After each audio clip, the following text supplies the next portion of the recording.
Am I muted? Yes, apparently I've been muted. Hello, welcome to everybody in chat. Been talking away for the last 5 minutes and no one's been hearing me. Yes, here we are, season 3. Season 3, I asked you not unanimously, but overwhelmingly wanted me to join McLaren. So that is what we're doing. Yeah, let's see how the beginning of the season goes. See what kind of team we're going to be inheriting here. We want to keep race day events at a minimum. Same with factory events, driver appearances. Could bring in some good money, but it does pause development, and I don't know. Oh, look, we got Ocon. Ocon is our number 1 driver alongside Norris. Interesting. Yeah, let's not do any driver appearances or race weekend appearances. Let's keep our driver getting full development, because a whole week of development being paused for for a media appearance is quite a lot. Although we could probably do with the extra cash. Let me just have a quick look and see if we were to put both in, but for just a couple of races. 5 races would bring in an extra 3 mil. Yeah, we can afford 5 races, I think. Or 5 weeks. Race weekend, we're not going to do any of those because they're not really worth that much. Where did Piastri go? Out of contract. We don't know if he's signed anywhere else, but he was out of contract. A whole host of drivers are out of contract. So when we get to seeing what the new grid's going to look like, it's going to be all change. Right, our season objective is to finish 6th or higher in the championship. Long-term objective is to score podiums in 25% of the season's races. We might be able to do that this year if we can develop the car quickly enough. But we've got a couple of seasons on that. Right, so let's see. Our entry fee was less than $1 million. That's quite nice. It'll be higher at the teams that did better. Technical regulation changes. Every part was getting a 10% change. This is our chance to see how well McLaren researched their car. So you can see gains in all of the areas on the chassis. That's nice. Let's see, how did they develop their front wing in terms of research? A little gain there, slight drop there, gain there, slight drop. Okay, big gain, big gain. I'm happy with that. Let's take a look at the rear wing. A bit of a loss, slight loss. A loss again. A little bit of a loss, a big loss, and a big loss. So, yeah, they obviously didn't do much in terms of rear wing research. That's not so good. Let's take a look at the side pods. They gained, and just a little bit of loss in terms of drag. Okay, or drag efficiency. Underfloor, a loss. Oh, yeah, big losses. Very big losses. Oh, so they hardly did any work at all on the underfloor. So that's going to be something we have to really think about working on straight away. Suspension. Again, losses, and quite substantial losses as well. So we're going to have to work on the suspension as well, by the look of it. Right, so we have got some changes. As you can see, this season, teams that do better will earn a little bit more cash. And then obviously the team at the bottom not affected. But the teams at the bottom will lose a bit of cash, as you can see here. And that goes all the way up to the bottom 5, or 5th to 9th, and then 4th to 1st will get an increase in funds from previous seasons. Sporting regulations, no changes in terms of points. We have got a change to CFD limits. Where did McLaren finish? They finished 6th, so we actually get slightly more MAU hours, which is nice. And it will be the same for wind tunnel. We'll get slightly more wind tunnel hours than we would have had last season if we finished 6th with McLaren. So that's quite nice. Little bonus in terms of testing limits. Gearboxes and engines stay the same. Right, engines. McLaren have Ferrari engines. Well, well, well. Right, I think I might stick with that. I don't know. I mean, I could go Renault engines. McLaren Renault would be an interesting combination, and that would give us an extra 3 million to play about with at the start of the season as well. But that's a short-term gain for potentially long-term pain. The Renault is definitely one of the slower engines. Has a good power loss threshold though, better than the Ferrari. Has better wear resistance than the Ferrari, better thermal resistance from the Ferrari. It's more fuel efficient, but gearbox durability and ERS durability are definitely worse.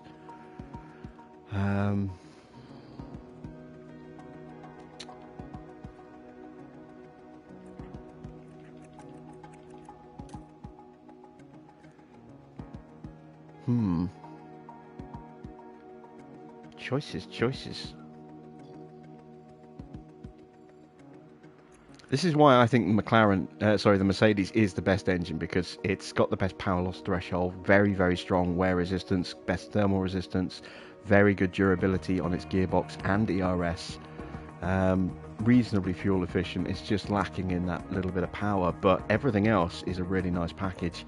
That's why I think, on balance, that's the best engine available.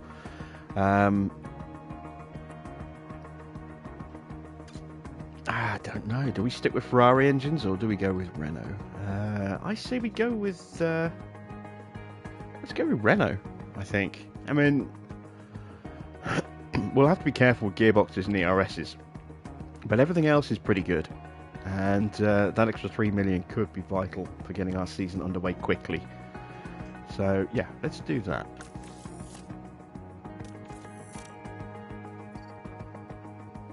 And there we go. There is our new driver lineup. Esteban Ocon, who we were talking about potentially signing, and Lando Norris. We have a really nice driver lineup. It's fantastic. Let's check our inbox. Oh, we got Enrico Cardile as well. He is our technical chief. Nice.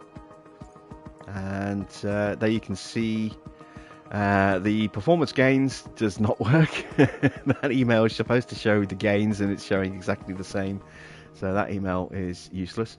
So who have we got? We've got Dirk de Beer, former Alpine head of aero as our air guy. Sporting director, also from Alpine, Alan Permain. Race engineers, we've got William Joseph, and Javier from Ferrari is Lando's engineer. Interesting. Okay, so we've got a couple of changes to our staffing from where they started. And Ronald is wishing us good luck. That's nice to see. Right.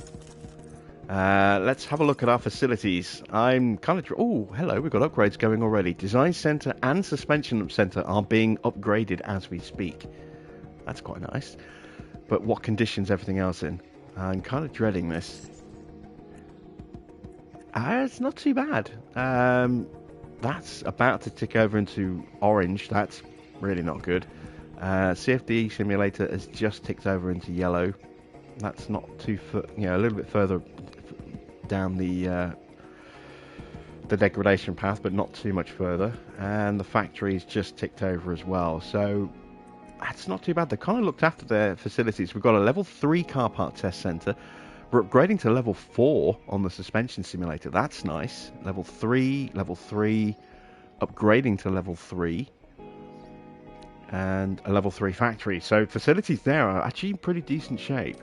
Obviously a little bit of refurb work is needed. Staff facilities, let's see. The team hub has just dropped into the 80% category, but it's a level 3 team hub. That's going to cost 3.5 mil to upgrade. Scouting department, it's 3 scouts, that's not too bad. Race sim is not affected at the moment and is one away from it being maxed out, so that's good. Let's have a look at operational facilities. Oh, here we go. Here's the pain. Really bad boardroom. Weather centre's dipped over. Helipad is... Oh, Jesus. Helipad is broken beyond belief. Okay, well, we need to start upgrading that because it's only level 2. Tour centre needs an upgrade. Start bringing some extra money in from that.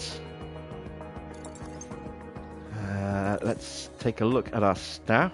4-year contract with Enrico, so that's a long-term signing. Dirk de Beer's got a year left on his contract. He will be out of contract at the end of the season, so we need to think about maybe replacing him, maybe renewing him. William Joseph has signed a new contract. He's here for another 5 years, and Javier is out of contract at the end of the season. Alan Permain has got 3 years left on his deal. Okay, let's have a look. What do we want to work on with Enrico?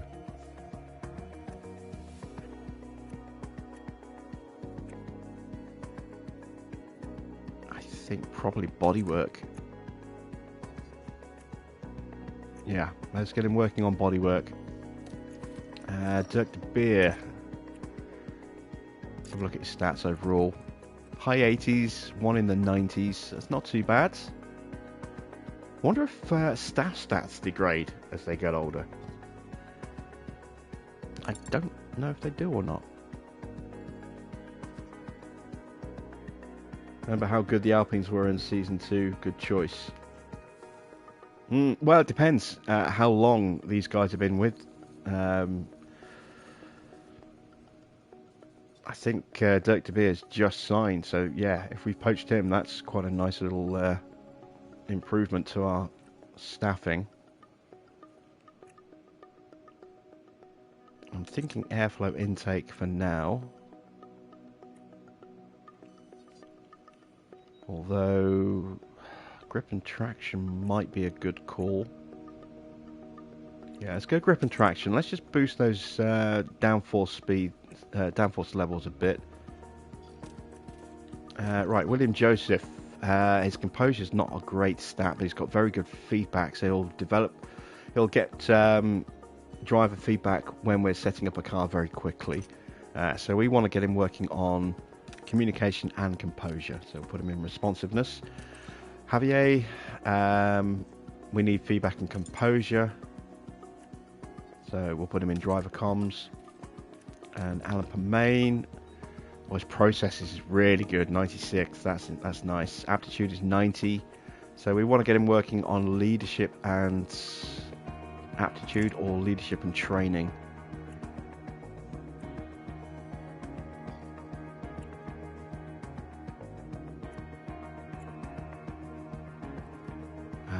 Let's have a quick look. Aptitude is how high their upper skill level is. Okay, yeah, we'll get them working on leadership and training. There we go. And we'll immediately start working on our pit crews training. We're going to go into this and make some big changes. We are going to block out most of the month working on pit stop times.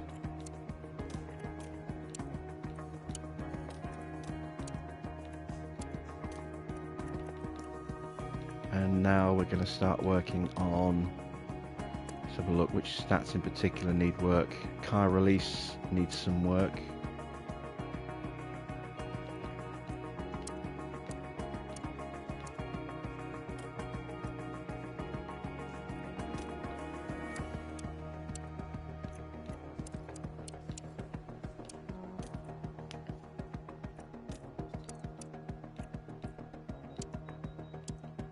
And if we go balanced for everything else,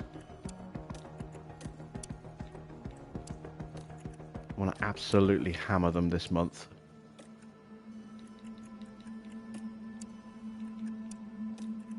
Really drill down those gains.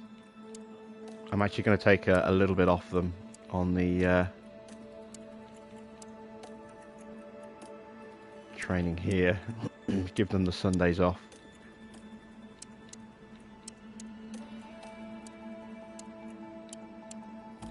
There we go. We don't want to completely burn them out before we get to the next Grand Prix. So that'll give us a nice little reduction in pit stop times, and we'll also get our chances of mistake right down. Look at that, it's down to 7%. That's excellent.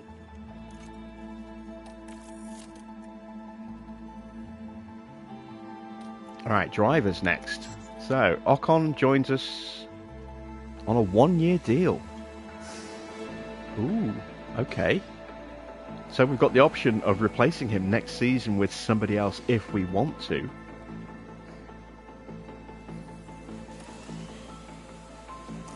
Okay, let's see. What stats do I want to work on? I think possibly his pace stats. He's got really good accuracy, really good control. The smoothness is strong.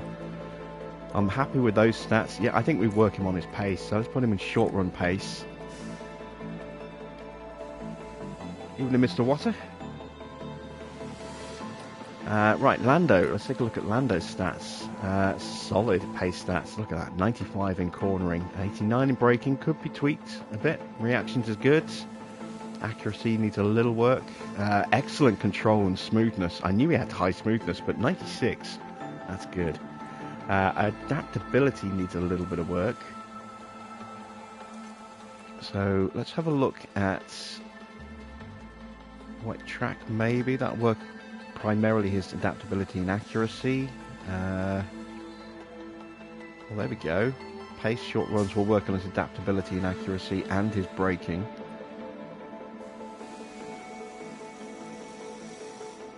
Yeah, let's put him on short run pace. We've got Felipe as our reserve driver. He's out of contract at the end of the season. I might go ahead and replace him, although his pace stats look pretty nice.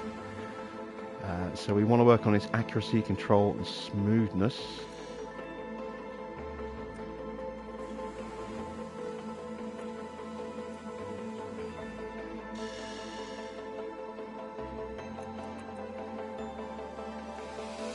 Perfect. Wet track. And let's see, do we want to think about a different reserve driver? Let's have a look. Actually, let's wait for the email so we can figure out where everyone's gone. And we need to get started on car development. So, I've got 14 million, so I can do 2 parts, I think. And maybe start touching up some of the facilities a little bit. Alright, so that's where our car currently sits. Or is that just the chassis performance? Let's double check.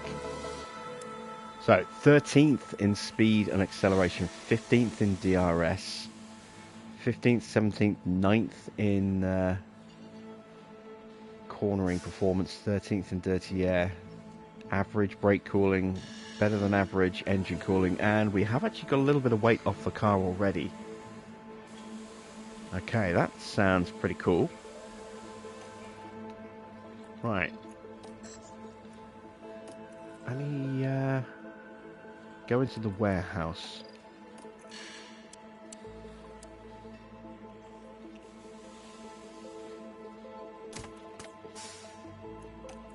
It's not showing the part on the grid or the attribute values. That's frustrating. Oh, there we go. So, 7th, 9th, 7th and 3rd in terms of durability. So that means we can probably take some weight off the chassis. Let's have a look at the front wing.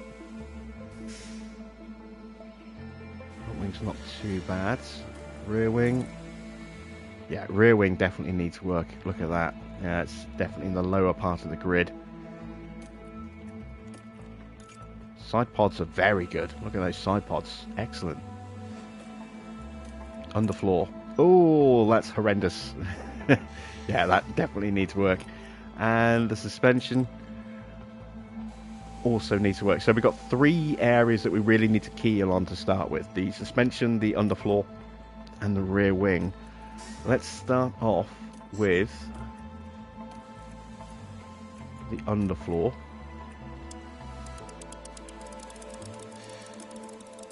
We'll pump all the hours into the underfloor.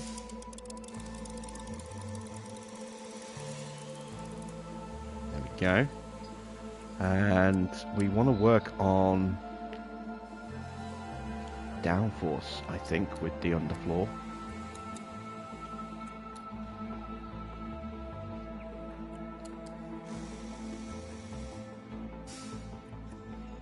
We want to work on our dirty air tolerance a little bit if we can as well. And we can take a little bit of weight out of the underfloor. Let's drop it down to a 3 to 6 race. So we're not going to gain a huge amount in terms of top speed, just 0.01 kilometers an hour. But we are going to gain quite significantly in terms of lower medium downforce. In fact, let me just pull that back a bit. If I go there, actually that's a little bit better. Plus it also improves our drag reduction a little bit as well.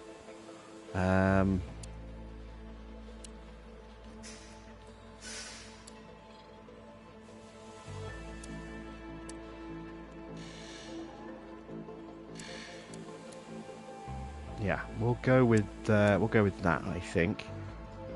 And we're going to go intense so that we can gain some really good expertise early on. And then when we build our next underfloor, we'll have hopefully a much better understanding of the part and be able to make a much better one. So 43 days until the Grand Prix, or until it's ready. 51 days to the Grand Prix.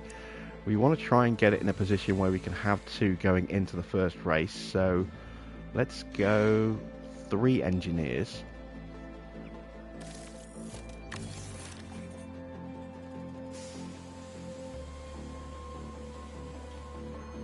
Evening turf.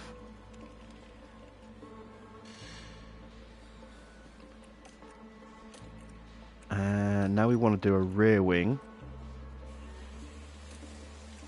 And we want to really focus down on improving drag reduction and DRS on this. Let's just up the downforce levels just a touch. Just to cancel out some of those zeros. If we can. I'm trying to find the right balance here. There we go.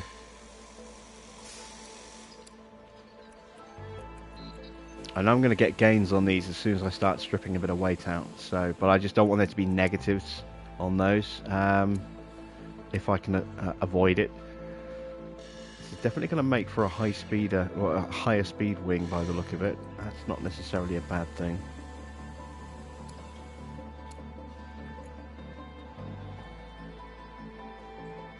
Right, so 3 to 7 on the lifespan. Let's bring that down to 3 to 5.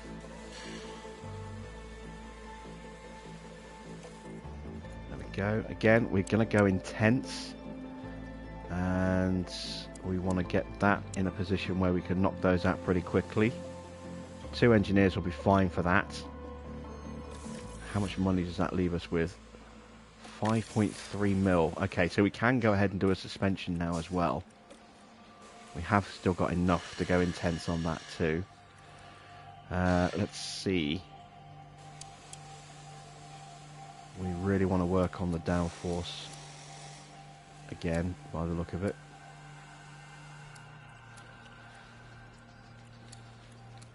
I also want to work on the brake cooling.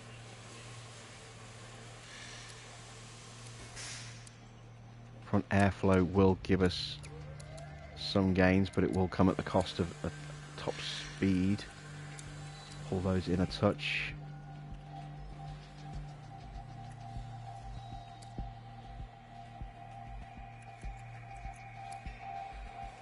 Alright, I'm liking that.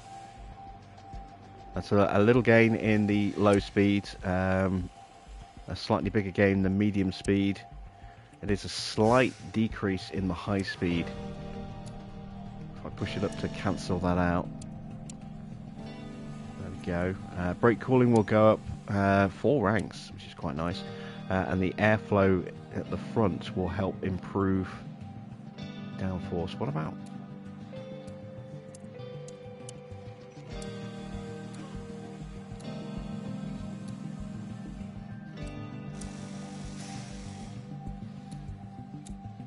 Yeah, let's go with that. And again, we can strip a little bit of weight out. I don't want to go overboard. We're going to go intense on this as well. It's going to be 3.9 mil. And then, let's see. That'll give us 20 days until Sakhir. That should be enough. And now I've got one engineer left to reallocate, and let's throw him onto the underfloor project. There we go. Because the rear wings don't take very long to manufacture, so we'll be fine on that. Right, we've got the parts underway. So we've got 1.4 million left. Let's take a look at improving some of our degrading facilities. So, how much is it going to cost to refurb? 4.2 mil. Ouch. 3.2, 3.9, 2.5, 480 grand. That we can get done. Although it might be better to just go ahead and go a straight upgrade on that. Because we're going to do that whenever we can anyway. We'll upgrade the boardroom. What level is it at the moment? 2. We'll just refurb the boardroom. Weather Centre is currently at rank 2. A little bit too expensive for an upgrade. I don't think we're going to need the Weather Centre for a while anyway, so we'll hold off on that.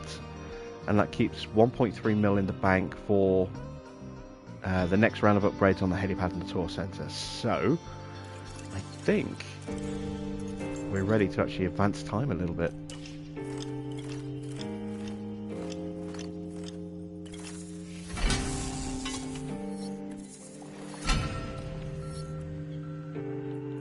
Alright, let's get the helipad upgraded again. There we go. And now it's big inbox time. So, yeah, we've already seen that email. Team roster update for the 2025 season. This is the bit that everyone wants to see. So, who is where? Oh, Red Bull. Oh, they're gonna be a pain.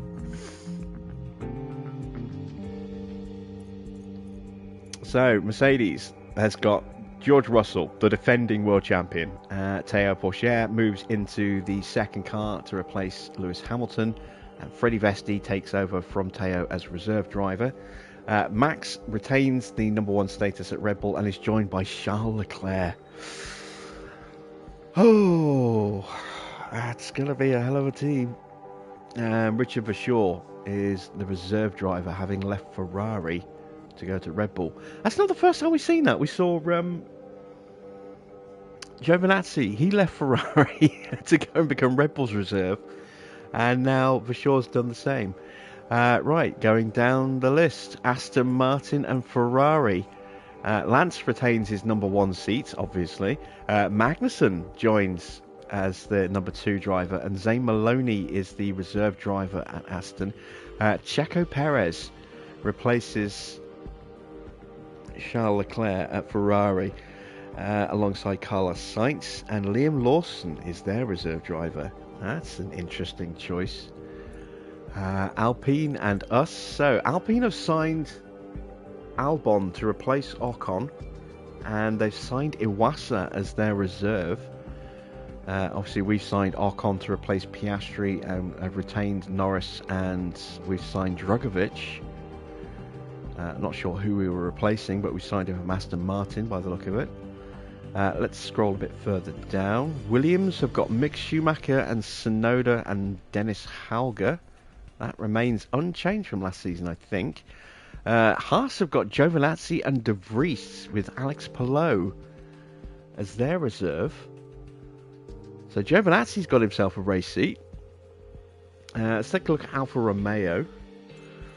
Bottas, Zhou and Hajar, they remain unchanged, apart from maybe their reserve. And AlphaTauri have got Jack Doohan alongside Ricciardo with Behrman as their reserve. Behrman was someone I was thinking of signing as a reserve. But an all Aussie lineup for AlphaTauri.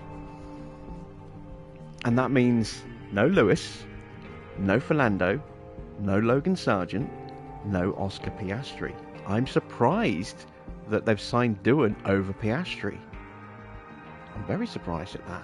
I would have thought Piastri was good enough to get on the grid this season. I'll have to do a bit of scouting. And then we've got the F2 and F3 lineups. Boardroom has been refurbed. Helipad has been upgraded. Let's go to staff and scouting. Let's take a look at the market. And Lewis is still available as a free agent. So, oh look, he's announced his retirement. So Hamilton will be retiring at the end of this calendar season. There we go. That is the end of Lewis. Let's take a look at Alonso. He's going to carry on.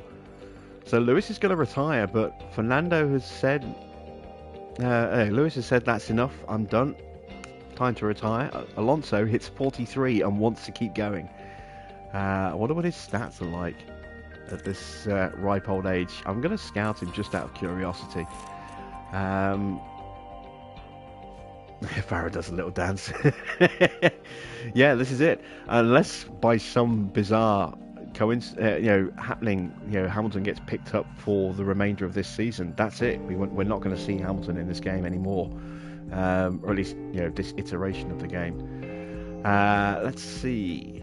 Oscar Piastri is rated 82, and yet he was not picked by AlphaTauri. That is interesting. Do we have his... No, we don't have his stats. Okay, thought we would. Let's scout him out.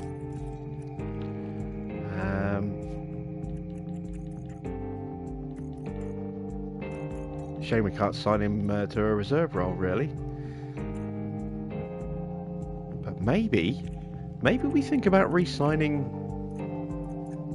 Piastri next season. His stats have certainly improved. He starts the game as like a 76, so he's gone up 6 points in his overall ranking.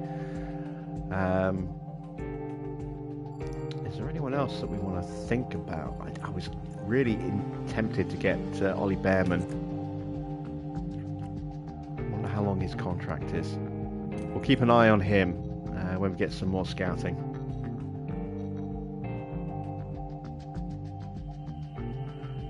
Just reading Turf. Scouted Montoya, Crawford, Hajar, Hauger, Iwasa, Fittipaldi and Perez in my Alpha save. Which 3 drivers should I choose to be my maiden reserve? Well, if you want any kind of decent result, you're going to want Perez as a main driver. And then it's dealer's choice really for who fills the remaining seats. But I wouldn't put Perez on a long contract. I'd sign him to a 1 or 2 year contract if you can. Let's see, is there anyone else down here that I want to think about? Not really. Okay, we'll come back to that at another point. Let's take a quick look at the technical staff, see if everyone's where they should be. Dan Fallows is still at Aston. Smiley Rester's still at Ferrari. Jody Egginton is still at Haas. David Warner's at Williams still. Matt Harmon's still at Alpine. Tariq is still at AlphaTauri. Neil Holdy. He was... Who was he? Which team was he at? He's gone. He's out of contract. Aero guys.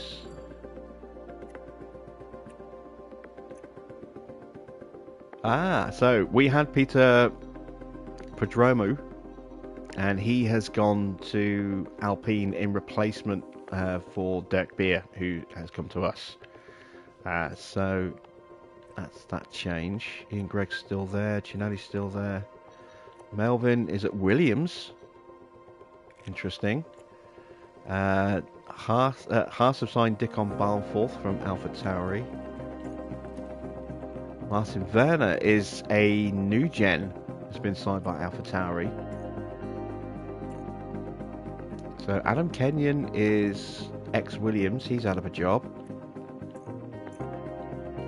And the rest are new gens. Race engineers. Now, I do have a bit of cash. I want to sign Josh. This might this might put me in debt. But I want to sign Josh. And I want him to replace...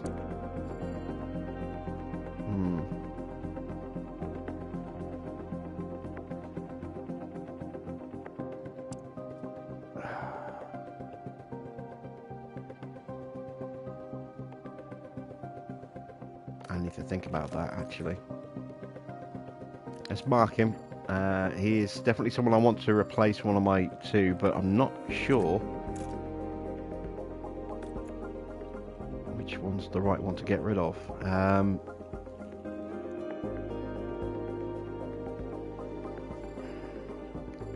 It's frustrating that Joseph has just signed a brand new, very expensive contract.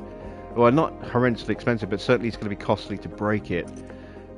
He's signed a 5-year deal, so it's going to cost us $4.5 million to break his contract, on top of what it's going to cost us to buy out whoever we're poaching.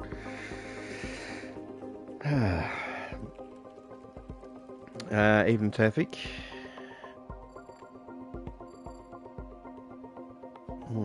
Okay, we'll come back to the engineer situation, but I do want to get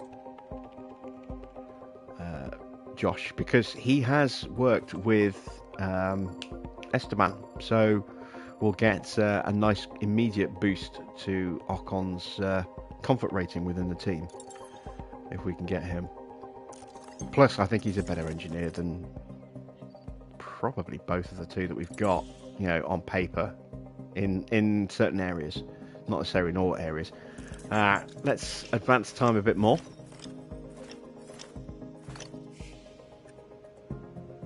Ooh, we got a purple email. Okay, this isn't too bad. Do we want to add in 3 race simulator obligations? No! No, we do not.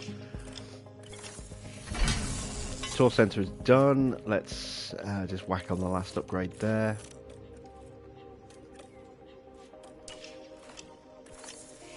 Helipad is done.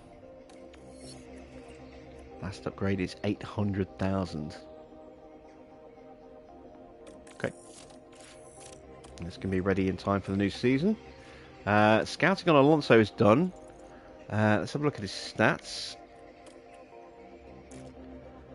So, does look like he has started to grade a little bit. His cornering has gone down, I think. Maybe his braking, his reactions don't look amazing. What's his overall? 87. So yeah, he has gone down a bit, because I think he was a 90 at the beginning of the game. So he has definitely degraded a little bit.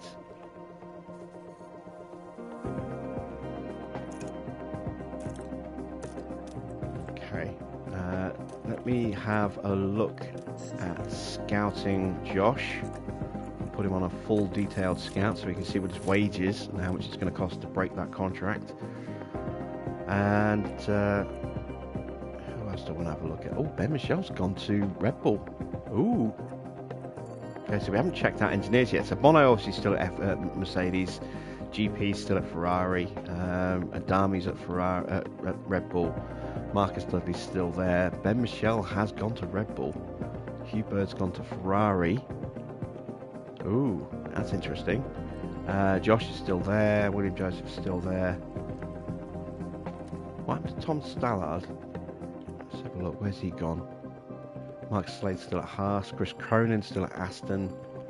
I wonder if he's gone to Aston, actually. Jorn Becker is still at Alpha. Mattias Spinney still at AlphaTauri. Pierre's gone to Haas. Okay, it's an interesting one. Roman, I don't know how to pronounce his surname, so I'm not even going to try. He's an F2 engineer. He's been signed by Williams. Amaury Lardon is also an F2 engineer who's been promoted up into Formula 1. He has joined AlphaTauri. Carol Lewis is still at Alpine.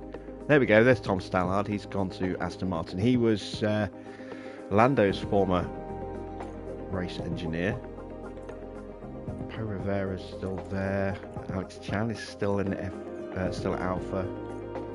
James Irwin's still at Williams. Gary Gallen is out of contract and no one's picked him up. Same with Gaten Diego. Okay.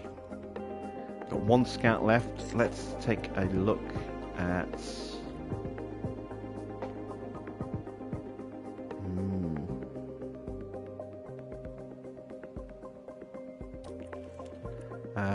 who else was it that we were looking at maybe replacing? Head of Aero. No, we've got Dirk on a... No, Dirk's out of contract at the end of the season. So, let's look at... Jared or Tondi? Let's look at Tondi.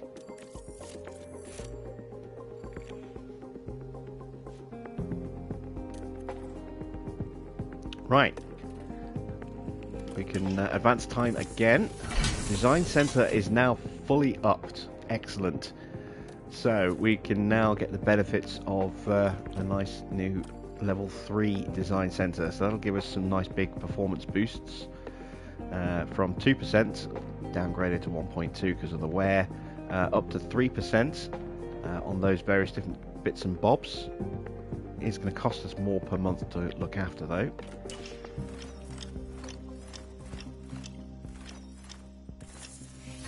And the suspension simulator is now done. So again, big improvements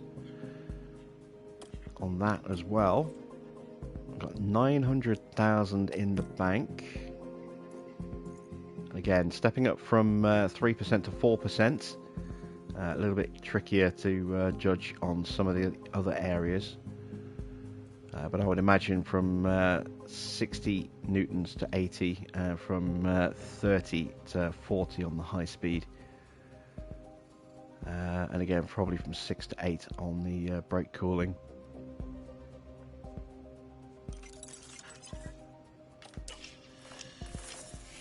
And the helipad is now maxed. Excellent stuff.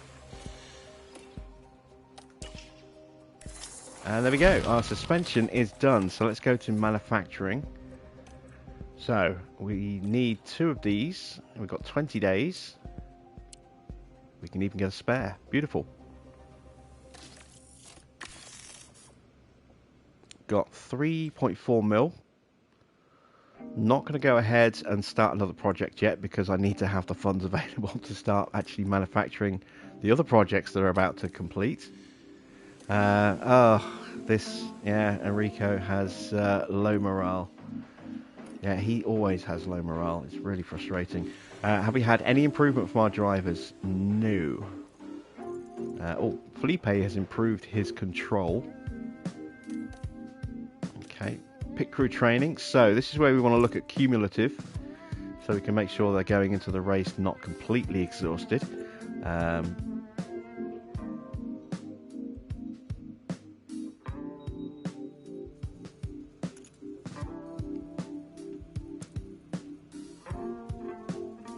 Good looking attributes there.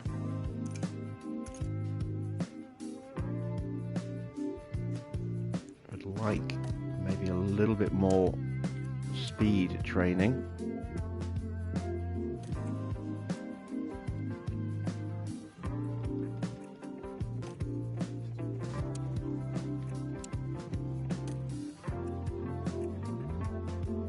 Once you go above tired, that's when you get a huge jump. So if I just whack in, for example, another double session of gym training, once you get into weary, you can see the chance of a mistake rockets up.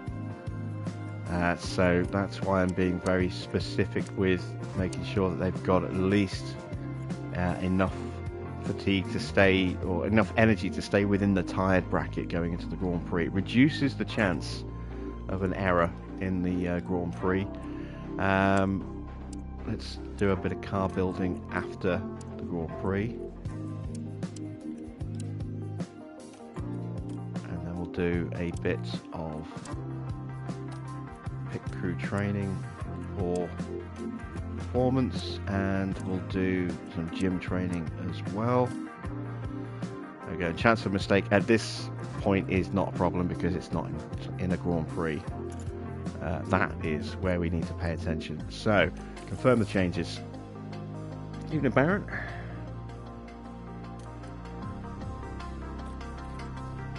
Alright, that's all looking pretty good. There's the underfloor, so we're going to go manufacture that now. So, that will take 7 days to do. So we can get 2 underfloors done. Do I need a spare underfloor? Probably not.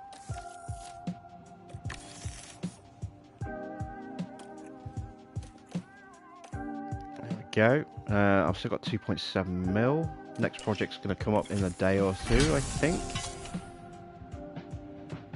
Tour centre's now maxed out. Excellent.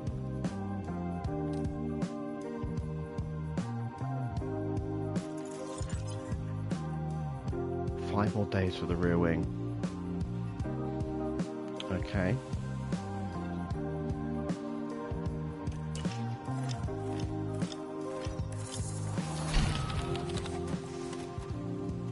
So let's start building the rear wings, and we can build 4 of those. It's going to cost me $1 million. I'm only going to build 3 for now. So I want to keep a little bit of extra cash so I can get started on an intense chassis. That's going to cost me, I think, 2.1 mil.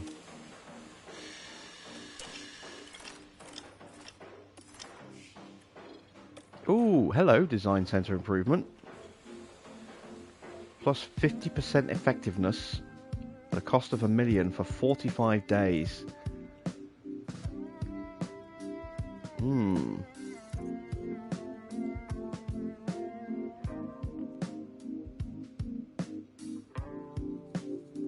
We're going to go with that.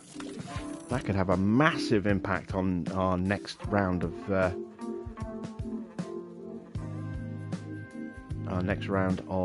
improvements and upgrades.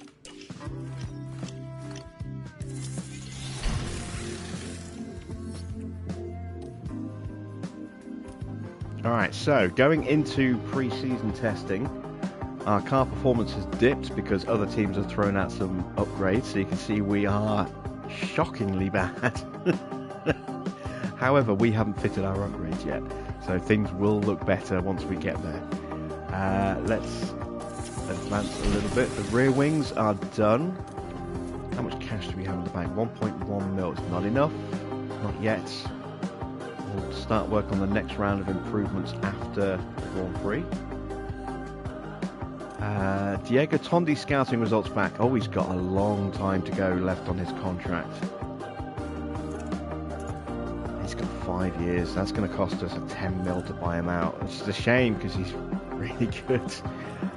So I think we have to, ignore that option. We'll look at scouting Mr. Murphy instead. And we also have scouting on Josh, who has a little under 2 years left on his deal. So he's not too bad to buy out. It's only 1.2 mil. Look at that composure. That's excellent. That's a really key stat.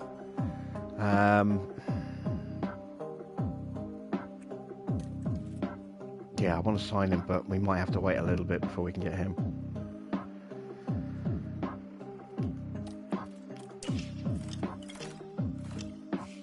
All right. Javier has low morale. Well, tough. So, go to car park developments. We're going to wait till after Bahrain, and then we'll do our next bits.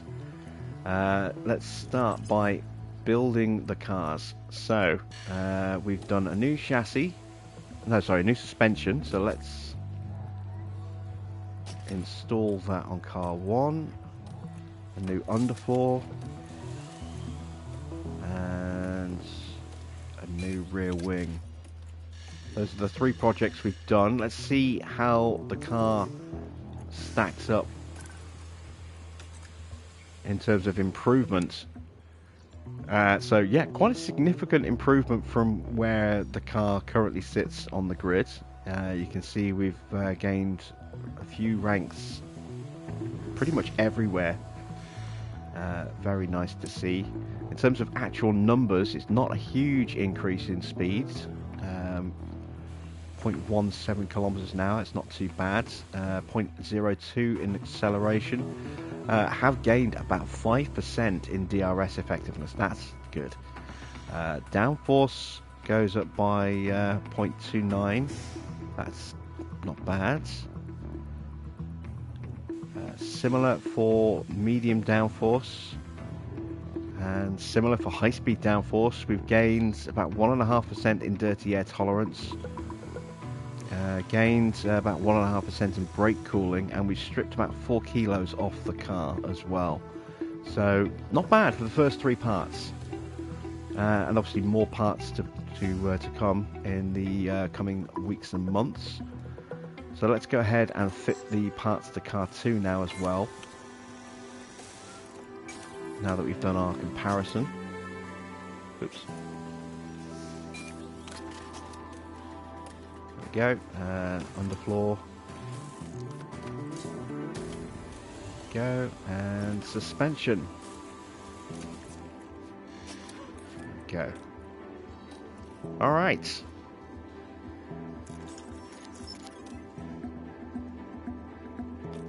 Let's set some targets. So, don't really know exactly how good our car's going to be, but we've got good drivers which will help elevate its performance slightly against lesser drivers. Plus, we don't know how close the grid's going to be. I get the feeling with every single piece of every single part getting a 10% reduction, it's going to really close up the grid this season. Obviously, the top teams will feel that more than the lower teams will have felt it. So we'll be a little conservative with our objectives. Qualifying position 1 in the top 12. I'm going to say both in Q2, but I'm not going to go for Q3 because I just don't know if we've got enough pace to get into Q3. Finish position 2 in the top 12. Yeah, we're not going to go for the fastest lap because I doubt we'll get it. Finish position streak 2 in the top 14 for 2 races. That seems a little conservative, even by my standards. We're going to go 2 in the top 14 for 5 races on the qualifying.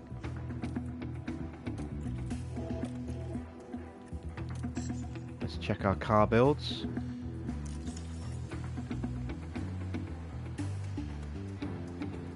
Yeah, they're all running the new parts. Running all of the new parts, which is good. So we are ready to head to the grid, or to the track for our first Grand Prix of season 3.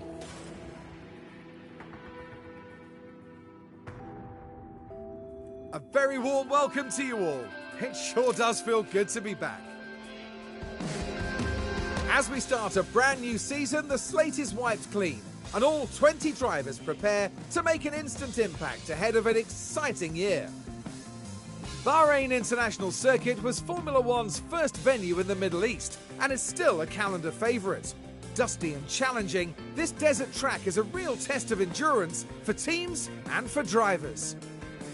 Mercedes will be giving a shot to new talent this weekend, but the question is, can they compete with the old hands? What will happen this weekend? Only time will tell.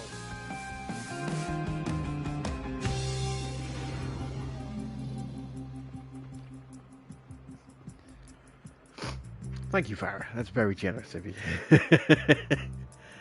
Right. Here we are, back at Bahrain. And we're going to start by going on soft tyres and doing 2 runs in the first session to try and figure out where the car needs to be.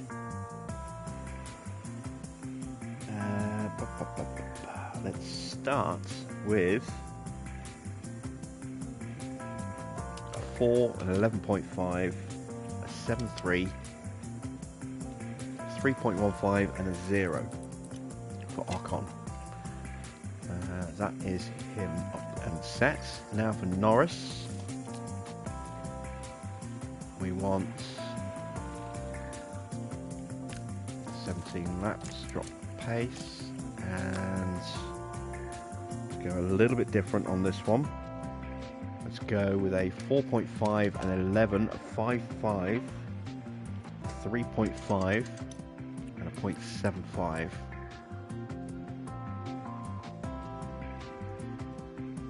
Did I build Lando Norris's car? Yes, I put all the parts on it to match up with Ocon's. So equal equipment, equal machinery, and let's send them into practice.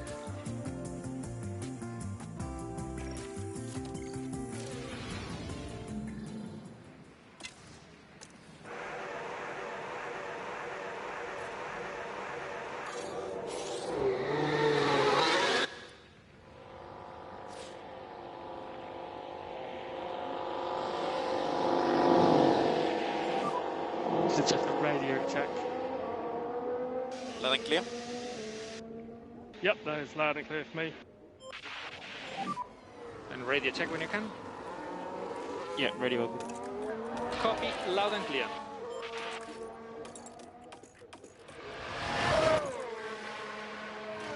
Right, just telling Ocon to pull over, just because I think he's going to be the slower of the two drivers. So if he's not, we'll cancel that order and put it on Norris. But it's a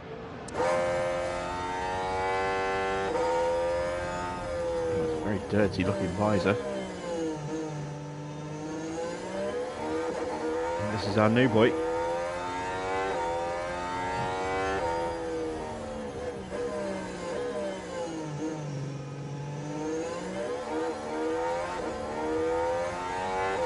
Well, technically they're both new boys.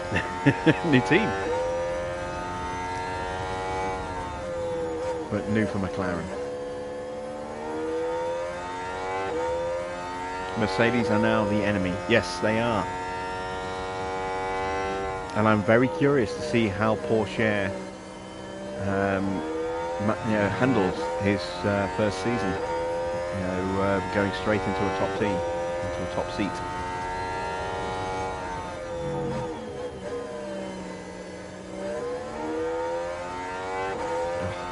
That visor is filthy. Yeah, Norris is much cleaner, much clearer. Right, let's speed him up.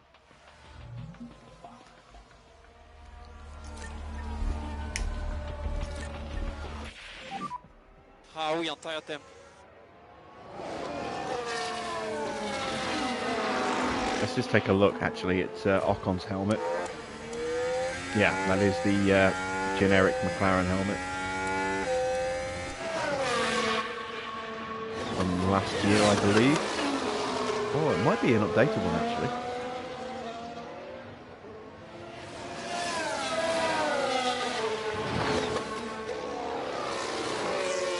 Yeah, I think that's a new design. I don't think that's the same one they had last season, which is unusual because all the teams last year, all the teams so far have used, that I've seen, have used the same helmet from the previous game, but I think that one might be slightly different.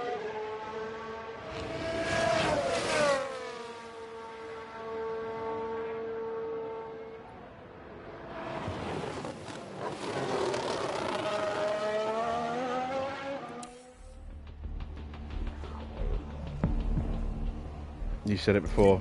You love the wheels. Yeah, the chrome wheels are a little gimmicky, but they're kind of cool at the same time. I have to say, I'm probably a little bit more of a fan of the wheels on the AlphaTauri.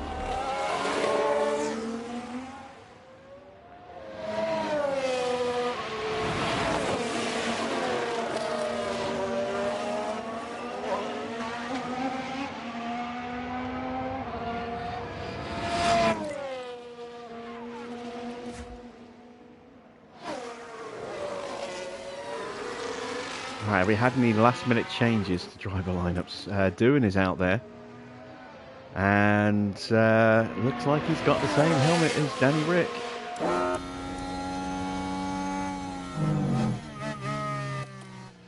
Yes, he does. Of course he does. Still haven't fixed that. Still. It's ridiculous.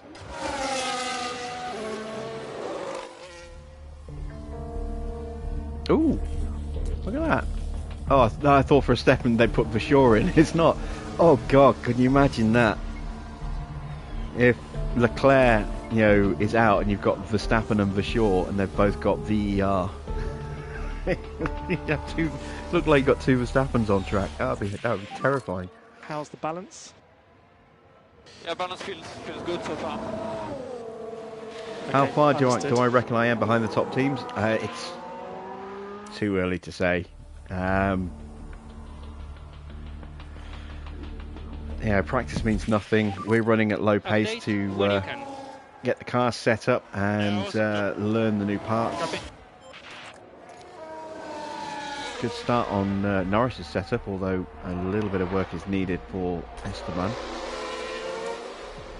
I won't know until we get to qualifying, as to roughly where we are. But I think on the verge of the top 10, if not lower, the bottom part of the top 10. We're certainly not going to be on Ferrari or McLaren. Mercedes pace or Red Bull pace. I'm assuming Ferrari are going to be good. They might, they can't be worse than they were last season.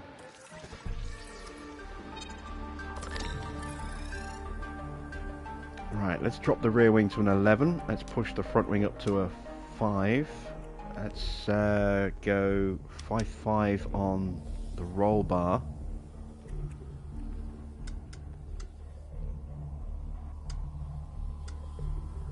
Let's go to... Let's see, what have I got? I can go here. 5.11, 5.5, 3.45 and a 0.75. That seems a little extreme. But actually that looks not too far off.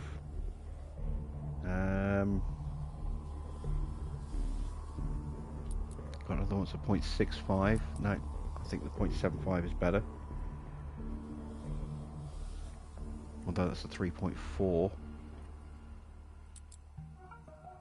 Yeah, that looks a little better because it's not quite so over the top on the oversteer.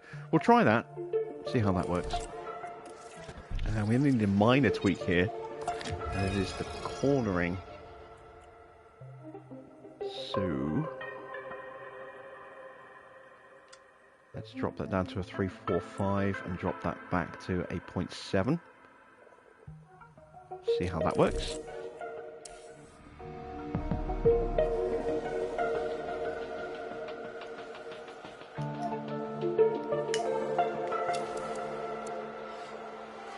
So the first time is Perez on those hard tyres. We're about a second off of that pace, but again, we're running at slower settings.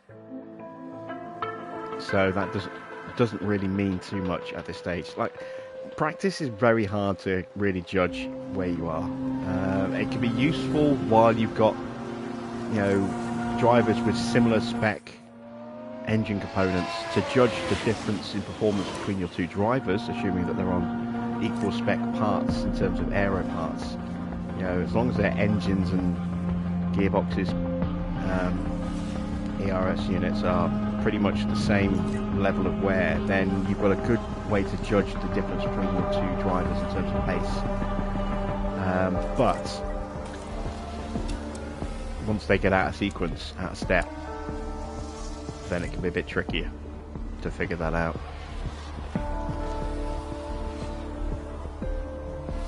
Whoa, that's a quick lap from Gasly, 132.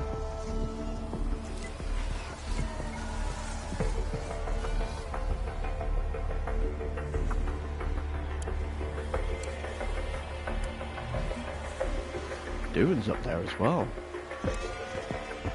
It's on softs. How's the balance? 96%. Big improvement there for Esteban.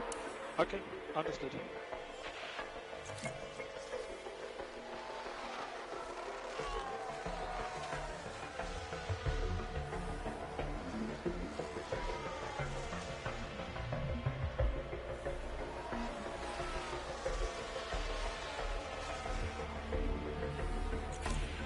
And there we go, 100% for Lando.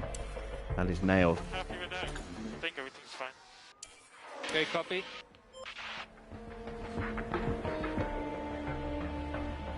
Let's see if we can get Lando his first win. Oh, speaking of which, oh, you got to feel sorry for Lando in some respects. He missed out on the chance of his first win when he was partnered up with Ricciardo at Monza a few years back. And now he's the team leader and he's got Oscar in the team, and Oscar gets his first win before Lando gets his first win. It was only sprint, but oh, poor Norris.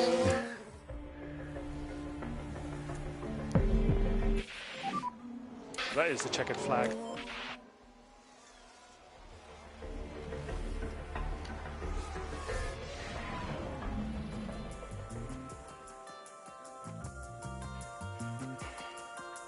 So Charles Leclerc of Red Bull setting the early pace.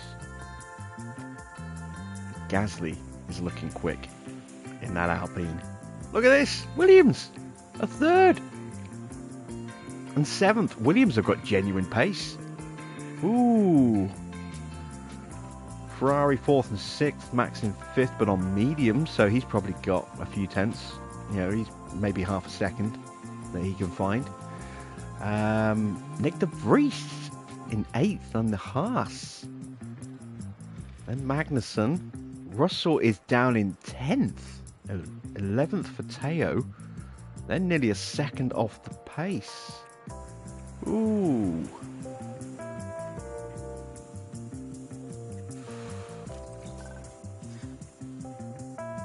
This could be a very, very interesting season. I mean, again, it's practice, so it doesn't necessarily mean anything. But that's interesting to see Williams so high up. Are they back? Have they turned it around to a point where Williams are back? Oh, that would be something special if they are. Right, let's see. Let's go to a 3. Yeah, 3.45 maybe. Actually, let's drop the.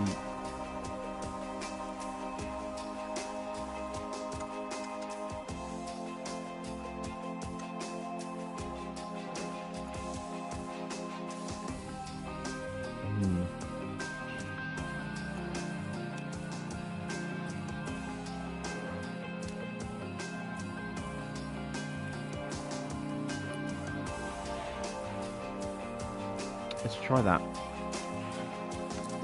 We're going to run long, 40 laps. Again, we're looking to learn these new parts and learn the car. Well, all the parts are new. It's the first race of the season, but we're looking to learn the car parts as quickly as possible, so that we'll have maximum gains in terms of confidence for subsequent races. So we're going 40 laps to really gain as much car part knowledge over this weekend as we can.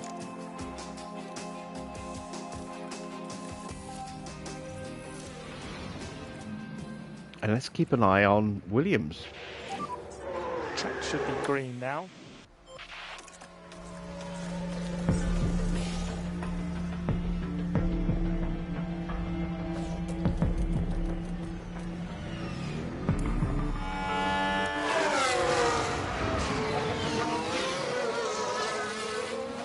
There is Mick. He's on medium tyres.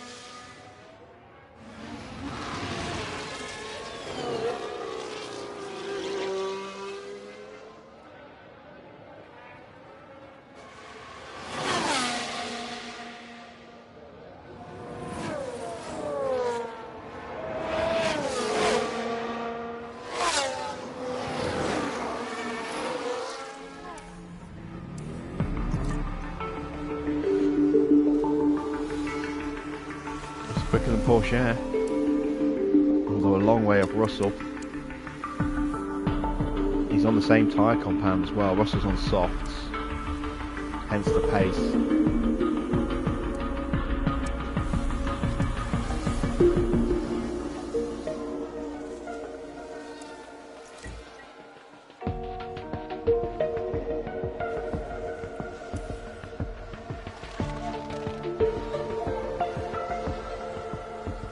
but both he and Tsunoda are up there.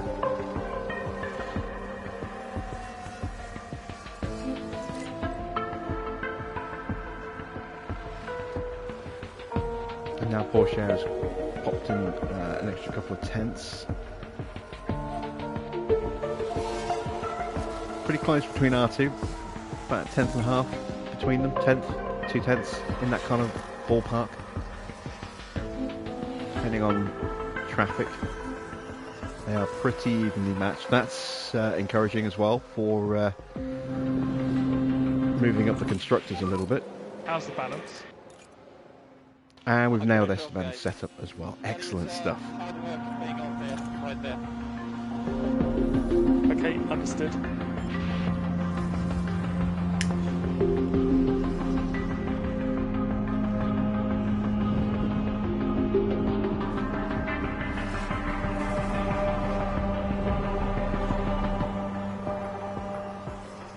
Such an interesting mix of tyres. I'm really not sure where we sit on the grid at the moment, or anyone else for that matter. I think Red Bull are going to be quickest. Don't know who's going to be second quickest. I think it might be There's a yellow flag now. a toss-up between Alpine and Williams for second quickest.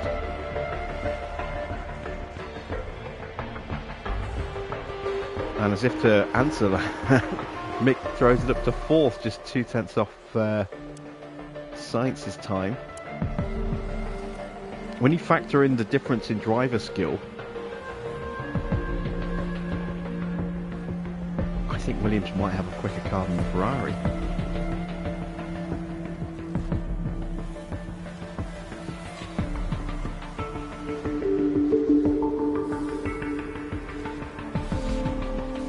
Imagine if Williams had rolled up this season with Hamilton and Alonso and a car that quick. Ooh-wee. That would be something special.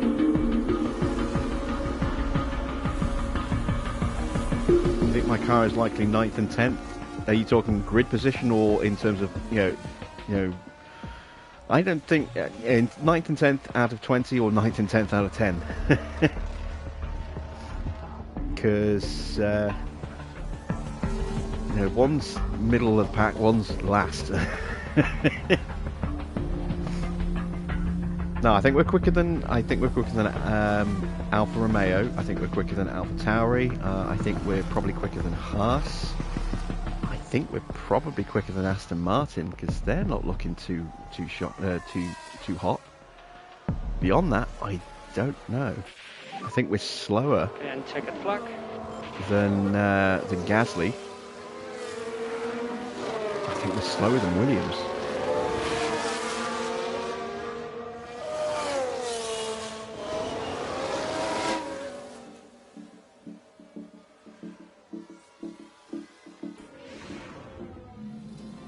Tell you what, if the game has just allowed Williams to really build themselves up to that level, naturally, that would be fantastic to see Williams really recovering like this.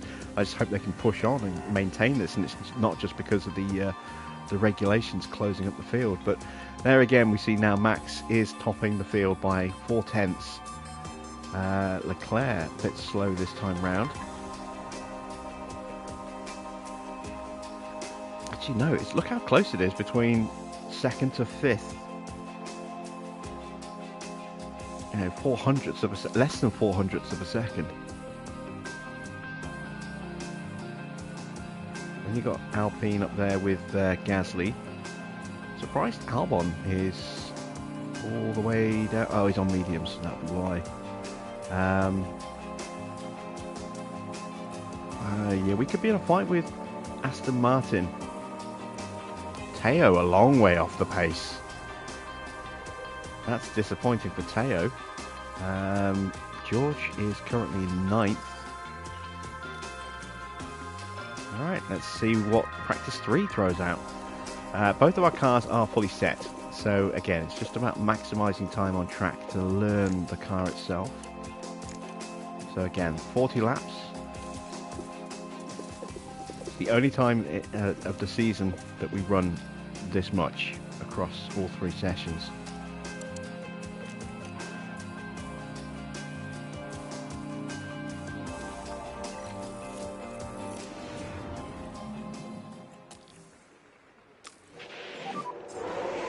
Track should be green.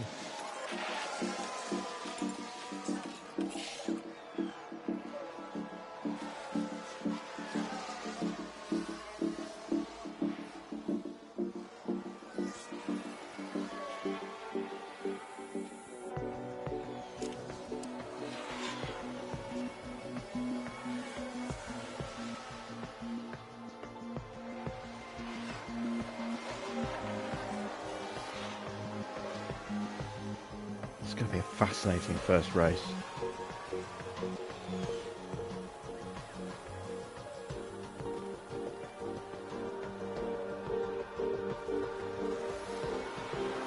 Not so much for who's going to win it, because I'm pretty sure that's going to be the Red Bulls are just going to sprint off into the distance, but it's going to be fascinating to see who is going to sort of take second and third and fourth. You know, it's everything behind Red Bull that's going to be really interesting. Because McLaren, who knows where we're going to be? But Mercedes is certainly looking slower than I was expecting them to be. I mean, I know we ended up missing out on some research towards the end of the season, but yeah, they've got strong staffing. They've got strong facilities. We made sure to to put them in a strong position in that respect to make up for that. Get up. Oh, Norris is locked up. Get up. Right, so this was the 4th corner. And the car fails to respond. Okay, that wasn't too By bad. that It was point, just a it was little just snap too late. there on the brakes, and then relatively quickly back onto track again.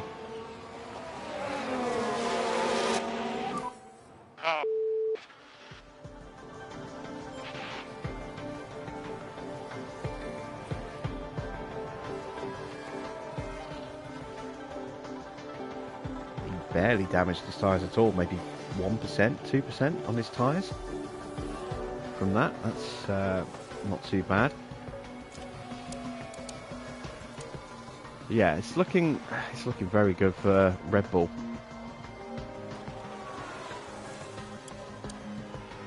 Oh, wow. Oh no, wait, he will have set that time first on soft, so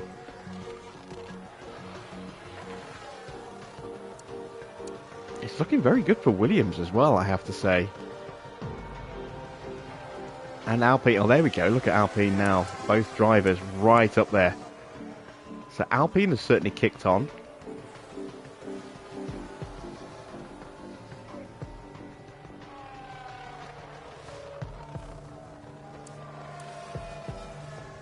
I wonder if Alpine have got a car that's quicker than the Ferrari. This session would certainly seem to indicate that.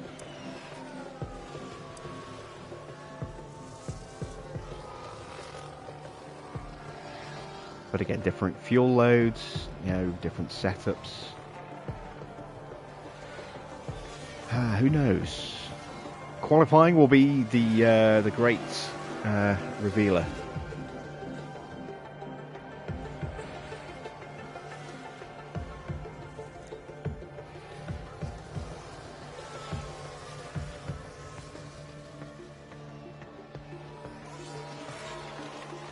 And we are almost there. 5 minutes in the session to go. Car part knowledge is going to finish somewhere around the 90% mark.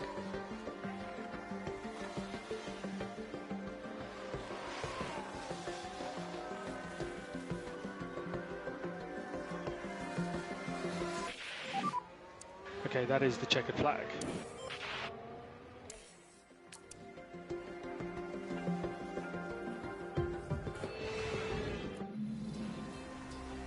Okay, and that is practice done, and we could be in for a fascinating battle between these two.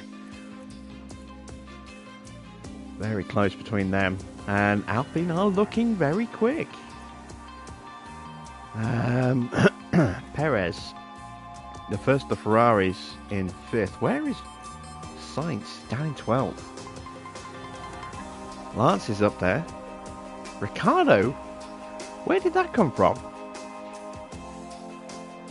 This is only showing the best lap though, so this could be a lap where they got a really mighty slipstream. Again, practice results don't necessarily mean as much as you think. So we're going to head to qualifying and we'll find out exactly where we sit and where the rest of the grid is as well. We're moving on now to the all-important qualifying session.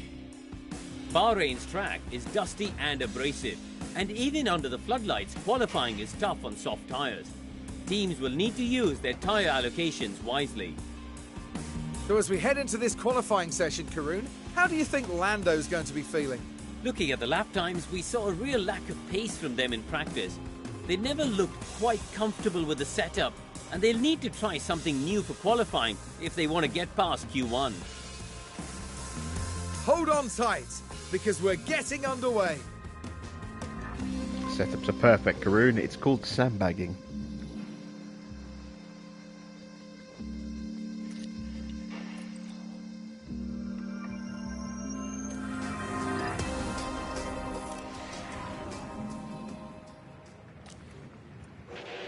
Alright, here we go. Green light. Time to see just how much pace we've actually got in this car.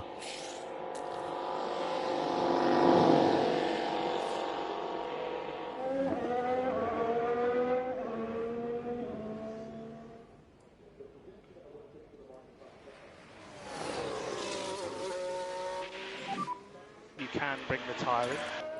Copy.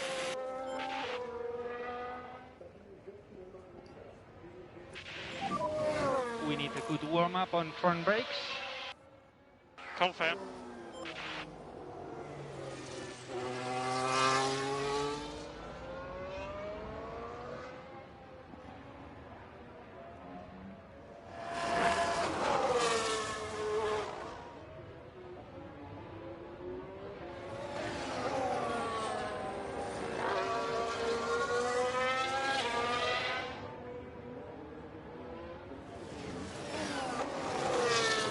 So there's both of our drivers. Verstappen is out, and the Prix and Ricardo are on track right now.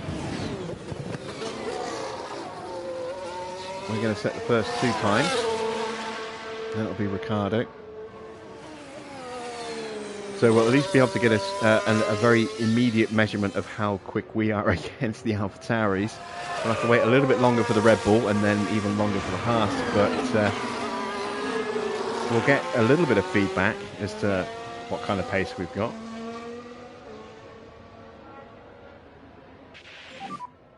Track clear. And here comes Leclerc leaving the garage. And track is clear, track clear. And charge button off for last corner, charge button off.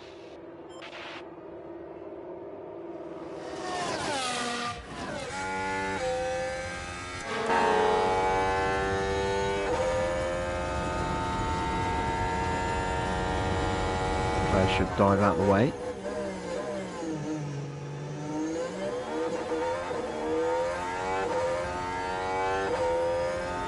And he does. Thank you very much.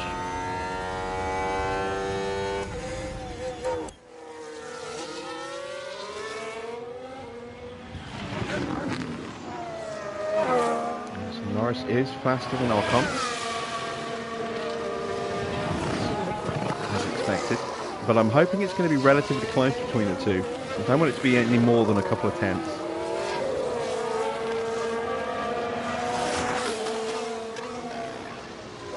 We need 2 fast, competitive drivers if we want to really maximise our points chances this season.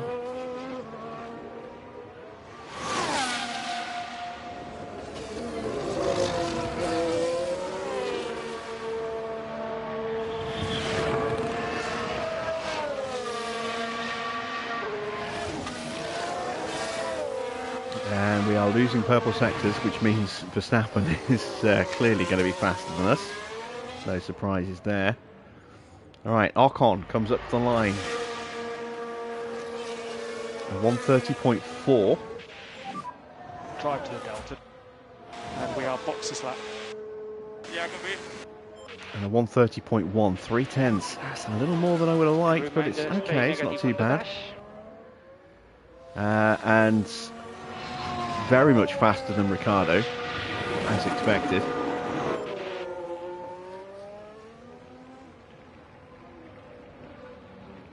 First Mercedes, George Russell, defending champion, making his way out. In a second.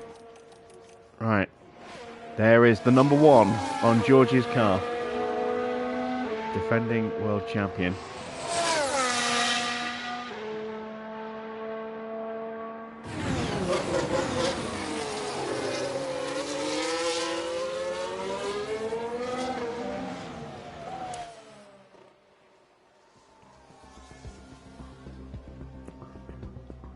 We should be good enough for the next session, but I'm going to prep the cars just in case, because yeah, we could fall down the order really quickly.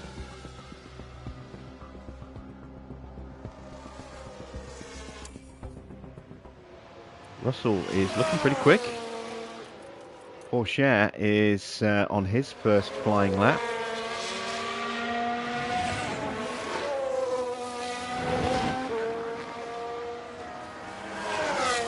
And Schumacher is slower than us. Okay, maybe he caught a bit of traffic, or I don't know. I thought I thought Williams would be quicker than us. I really did.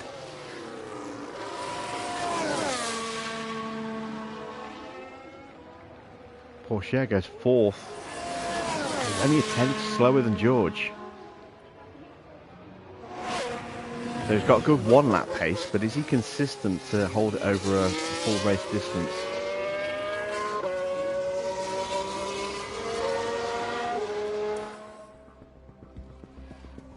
I think Norris is safe, but I don't know about Ocon.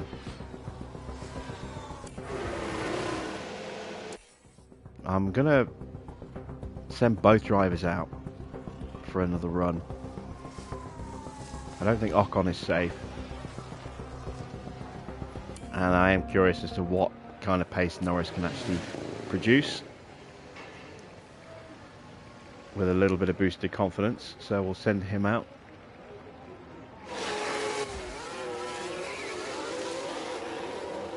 Both of the Mercedes go out. And we follow them.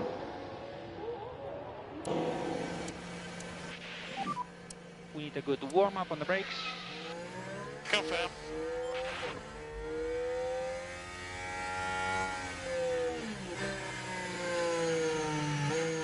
So, at the moment,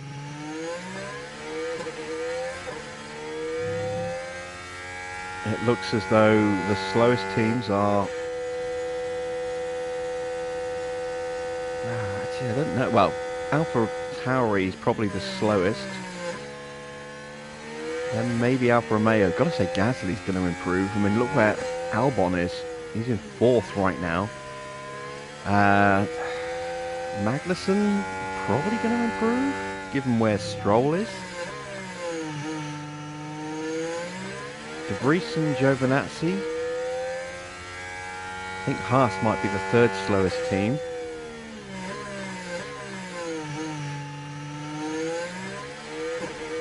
Are we next?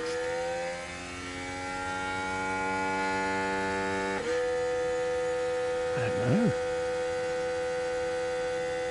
Field is tight though. I mean, look, the top 15 separated by just over a second.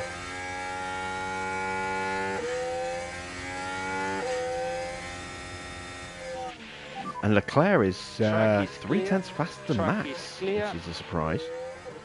Mode push for last corner. Mode push. Traffic, traffic, traffic.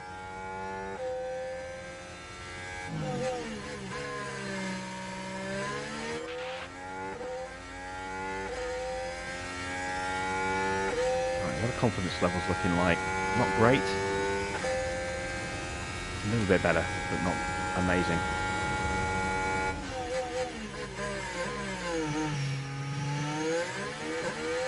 Ocon definitely needs to improve though, if he wants to get through to the next session. improvement for Norris.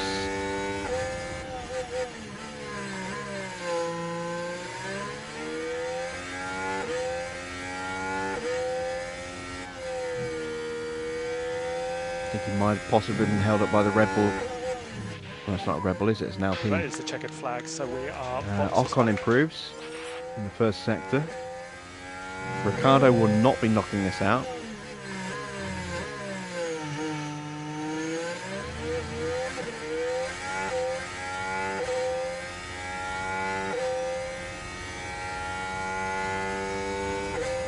Magnussen has, but only just.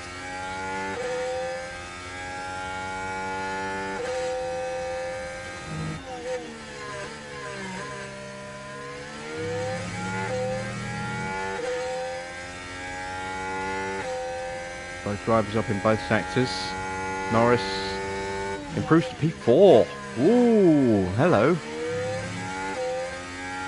Come on, Esteban. Impress me. 11th. And that's what? 3.5 tenths off? Could be a little better.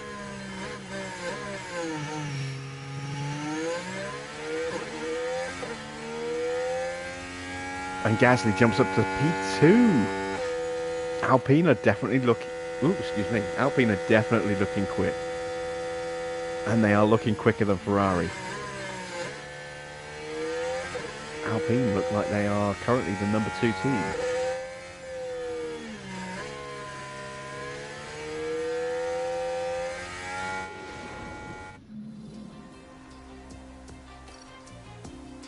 Right. So, we say goodbye to some cars. I'm not sure which ones. I missed the opportunity to actually have a proper look. Let's go back out on the same tyres again. And this time we're going to do 2 laps just to try and build some confidence for putting on a fresh set of softs at the end of the session.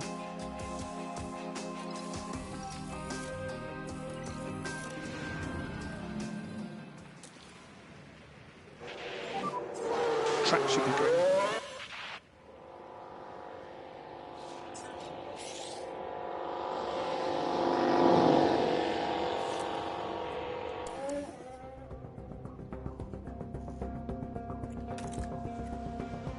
So both Haas did make it through. We lost Kevin Magnussen. Both the Alpha Tauris. Both the Alfa Romeos.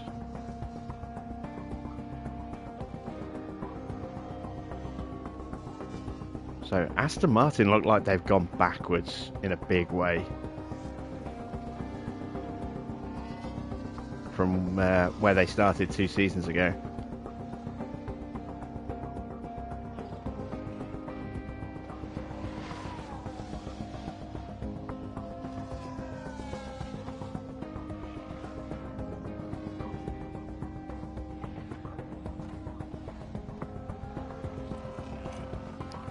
So a 130.4 and a 130.3, just a tenth between the 2 drivers. Tsunoda goes quicker than we do. Everyone's doing their first run on scrubs.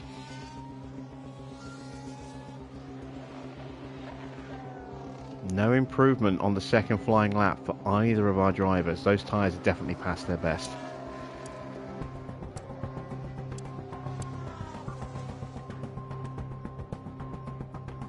We're seeing some really strong pace from Williams in this session.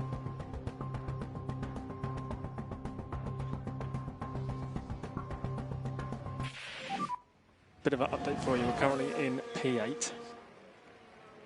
Oh no, wait, there we go. Yeah, I was looking at the outlaps. We have improved our times. Whoa, look at Norris up to P2. At the moment, we are P2. Okay, So confidence levels are lap going to be good for that. Peak confidence there for Ocon and peak confidence for Norris as well. So, new tyres at the ready. Going to go just one flying lap.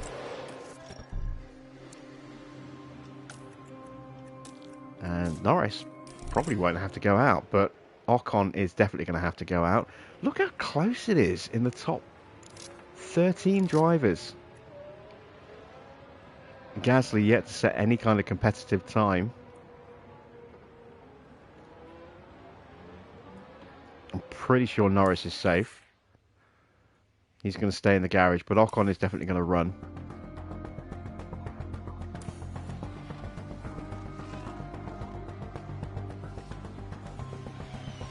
Giovanazzi's in the top 10. Leclerc's not in the top 10. What?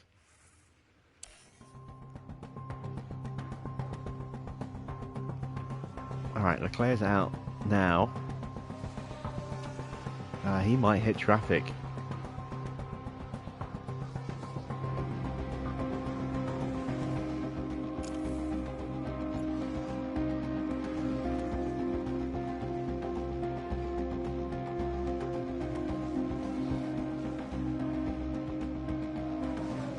No, he doesn't. Oh no, he is now. He's starting his flying lap now. So yeah, he's going to hit traffic.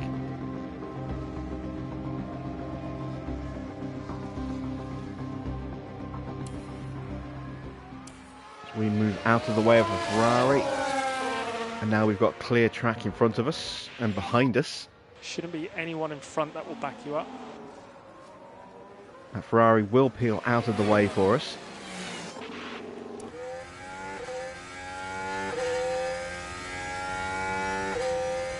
Albon's currently fastest, ahead of Tsunoda. Jeez.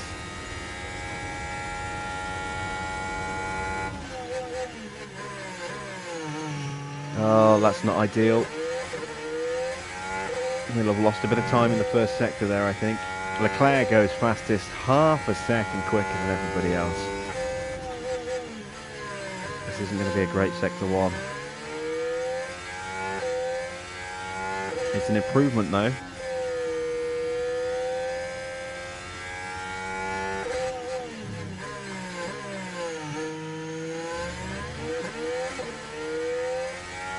My 14th and definitely need a good solid run here.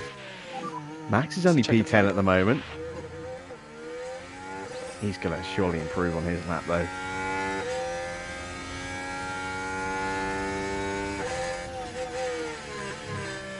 Giovinazzi goes up to 8. Verstappen is currently out and goes second. A couple of tenths off Charles Leclerc though.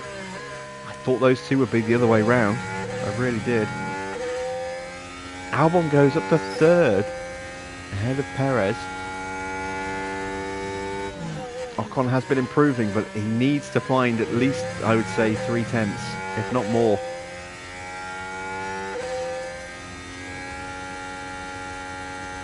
Oh, he finds 4 tenths of a second. Schumacher is out. Stroll is out. Sainz coming up to the final corner. De Vries is out. Sainz is out.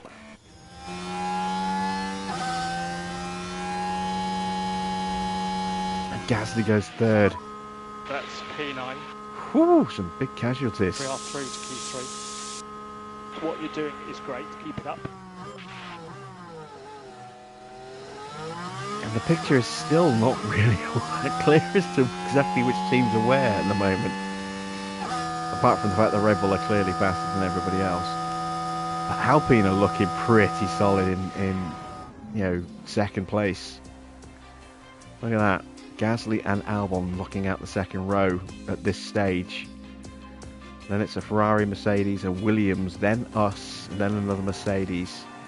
We're saying goodbye to Giovinazzi, Schumacher, Stroll, Sainz, and De Vries at the end of this second session.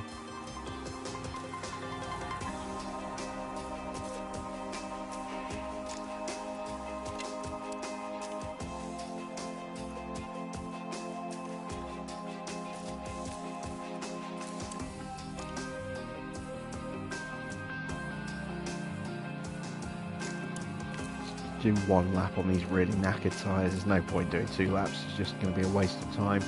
But 1 lap to build a baseline time to work to improve against and gain some confidence.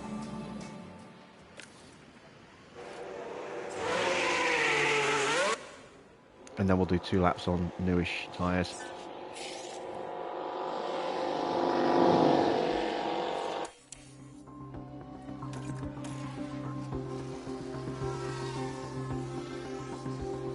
So we've got top 10 pace, but we are definitely behind some teams that I would not have expected to have been behind.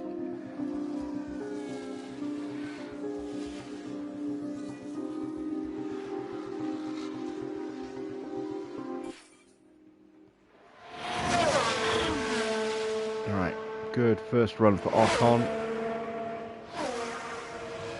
Norris's confidence gain not quite as good. Get them back in, put some At the moment newer you have tyres on. B6.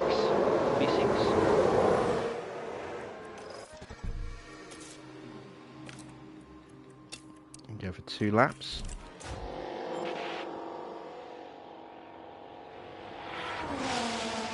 It's looking like Ocon is definitely about 3 to 4 tenths a lap slower than Norris, which is a little disappointing. I was hoping he would be closer in pace than that, but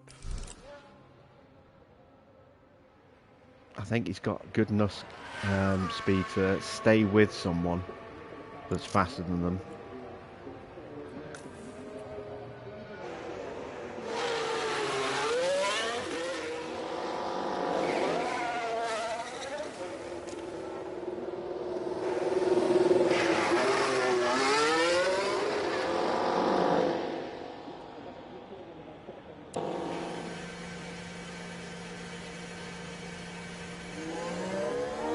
Just a thousandth of a second between the 2 Red Bulls as we approach the second runs.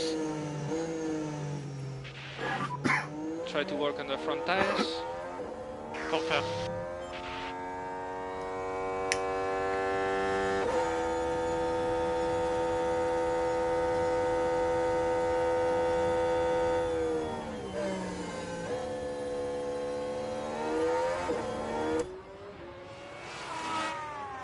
I forgot about motion sickness cam when it comes to warming up.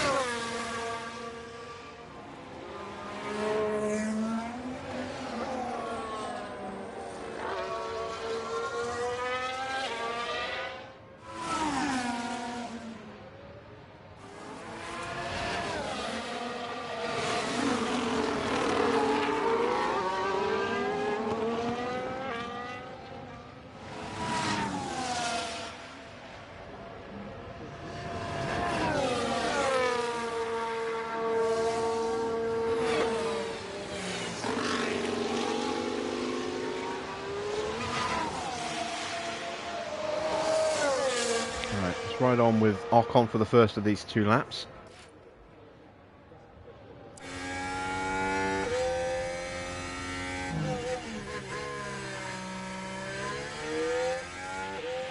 Huh, that was weird. I saw a Mercedes just blip. Track is clear.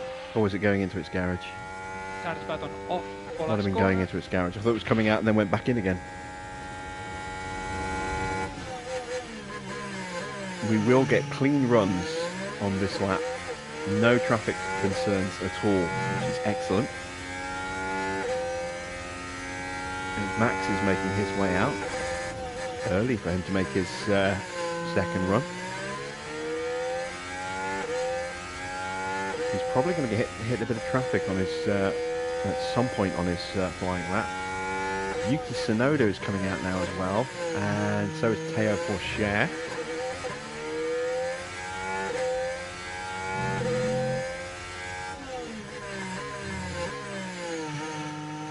No improvement from Lando in the first sector, but Ocon is improving.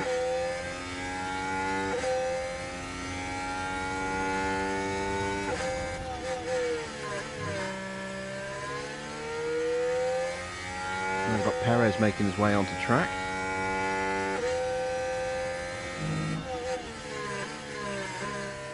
Ocon improves again and is now into peak confidence.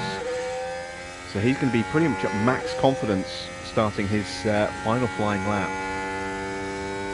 No improvement again from Norris.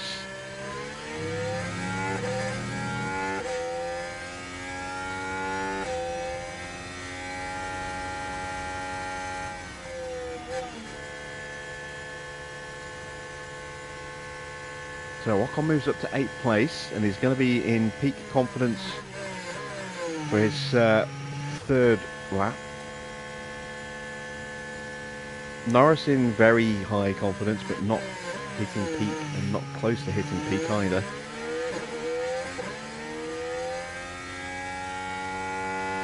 And everybody's out now.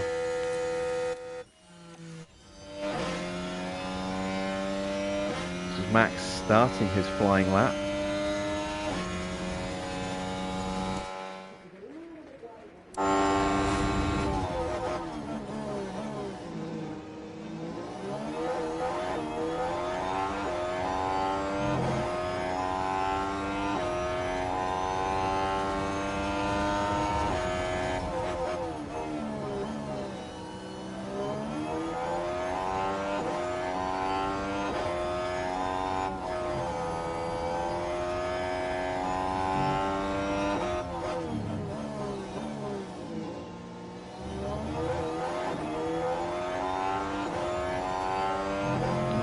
Very tidy for him as Gasly pulls out of the way.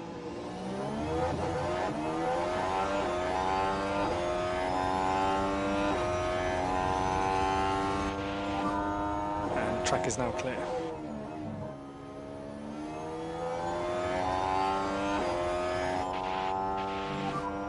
Watch for traffic. It will be mode push for last corner.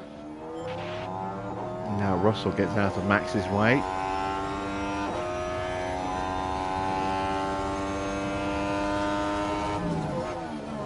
On 29.0 is the time to beat. Can he improve upon his current lap time? He can. Goes a tenth quicker. Right. What can we do? We're a second off the pace pretty much. Improvement for Ocon and improvement for Norris. Excellent stuff. So, Ocon in peak confidence. Norris getting close to peak confidence, but a little too late, unfortunately. Porsche improves his time, but not his position. He stays P7.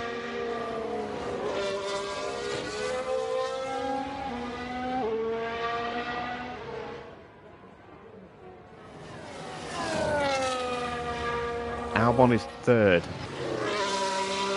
Leclerc is between our two drivers at the moment. He's tucked up behind Ocon. Perez confirms in 4th.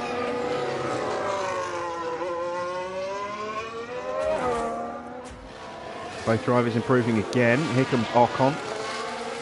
And that's Leclerc behind us. Ocon improves his time. Leclerc goes pole position. He found 2/10 on that lap. Norris improves significantly. Improves by nearly, 3.5 tenths there.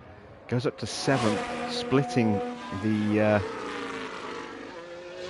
Mercedes. So it's Mercedes, McLaren, Mercedes, McLaren. Oh, well, it was. Russell jumps up. So it's a McLaren Mercedes sandwich now. 7th and 10th. Overall, good job. Have to be happy with that. 2/10 between our two drivers. That's a little bit better. Yeah, definitely some work to do with this team. 7/10 off the Red Bulls. That's a bit of a gap. Not too bad with the rest of the field. We're only a tenth, 2/10, 2.5 tenths on average, you would say, off the Alpines with Norris. Although Ocon does need to up his pace. We'll definitely keep him training on his short run pace stats. So that is a qualifying order then. Red Bull 1st and 2nd, Leclerc over Verstappen, then Alpine third and fourth, Gasly over Albon. Then Perez, the first and only Ferrari in the top 10, is fifth. Tsunoda in sixth, then Norris, then Russell. The defending champion is 8/10 off of pole position at the moment. That's quite a big gulf. And then Porsche in ninth, very close to his teammate, just 25 thousandths of a second off. And then Ocon in 10th rounds out the end of Q3. Race day has arrived, and the time has almost come for these drivers to fight it out, wheel to wheel.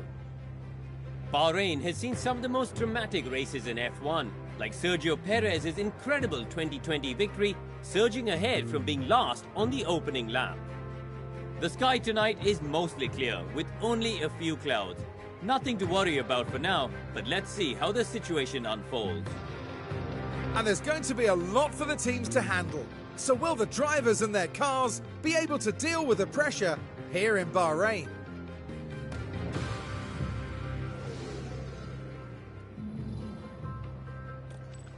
Okay then, first race of the season.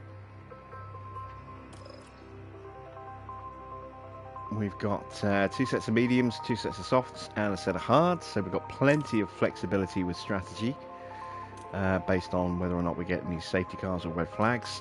I'm going to go with a medium soft strategy, and I'm going to bring them in quite early on those mediums. Probably going to push the mediums quite hard on this opening stint.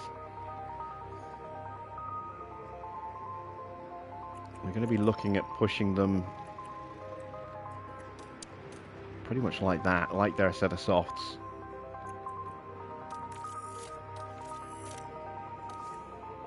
And we'll do the same for Lando.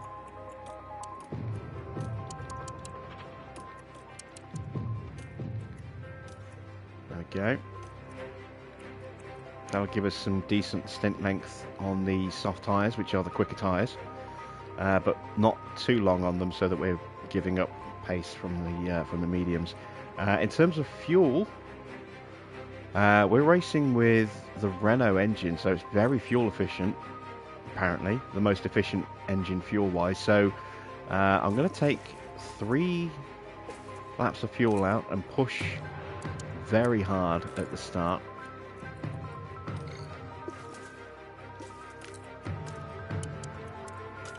This should give us a really good launch off the line. In fact, I'm going to really try and capitalise on that by seeing if we can jump a position or two in the first couple of corners. Then we'll turn the battery back off again, and then try and switch it back on again with about, after about 1.5, maybe 2 laps.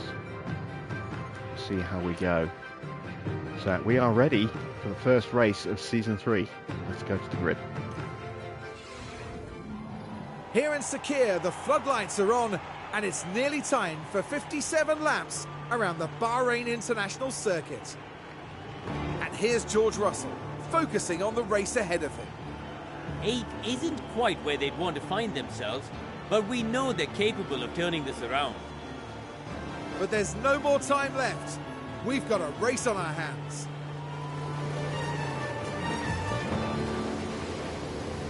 Here we go with the Bahrain Grand Prix. It's lights out and away we go. Interesting mix of tyres. It looks like we've got an Alpine and hards. We do.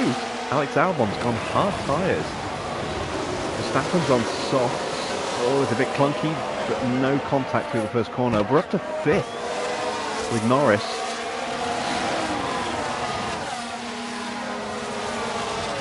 Might be tricky for Ocon to gain places, given that he's against soft tyre runners, but he has got inside up the inside of Porsche.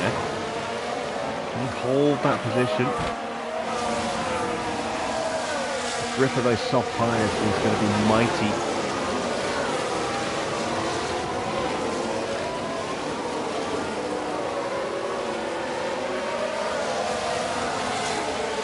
And we do lose the position, which is kind of what I thought we might do. How is Norris doing at the moment? He's tucked in on the Ferrari and threatening a look at the back of the Ferrari. Doesn't quite have the pace. Right, let's save the battery there now. Then we need charge button on. And we'll save the battery here now as well. And recharge on is okay, yes. Copy.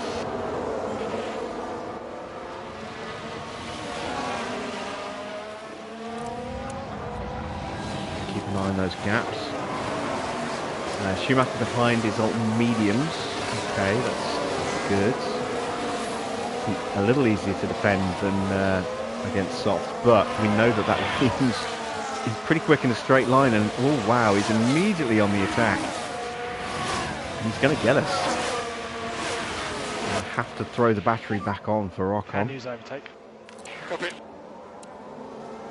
Norris is already, falling behind, but Albon is acting like a stopper for everyone else behind, which is kind of helpful.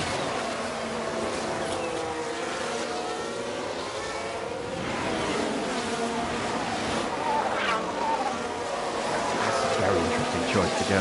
Hard tyres. You never see hard tyres at Bahrain.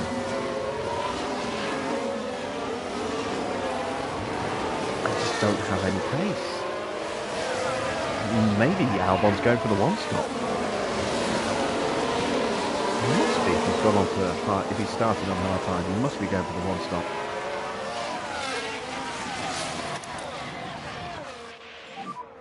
And we can have recharge on, please. Copy that. Let's try and break away from Albon and get back into the slipstream of Perez.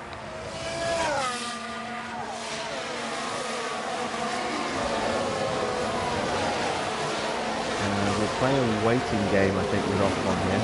Oh, yellow flag, and there goes a Williams. There goes Sonoda.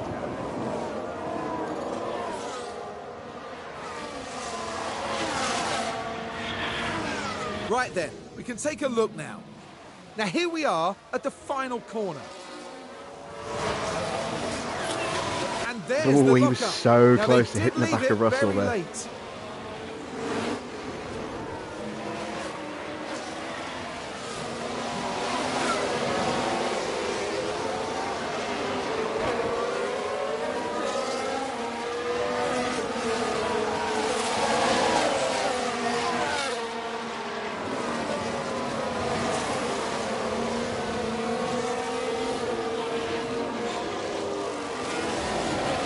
Norris has got himself back into DRS of Perez. 2 second gap to Albon already. Let's see if we can move Ocon up a little bit before we calm the Overtake tyres and is fuel available. loads down. Copy that.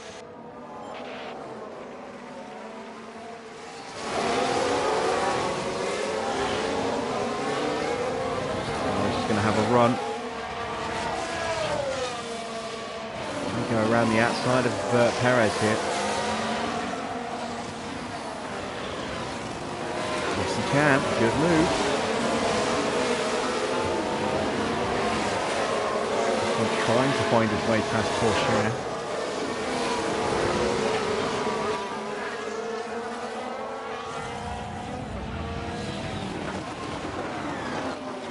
He's going to dive up the inside of the final turn. As Russell now gets past Albon. That's put him 3 seconds off the back of Perez now. The fastest lap. Fastest lap for Norris, who is looking to make a move on Gasly and gets it done. He might have given up DRS. Ocon is past Porsche.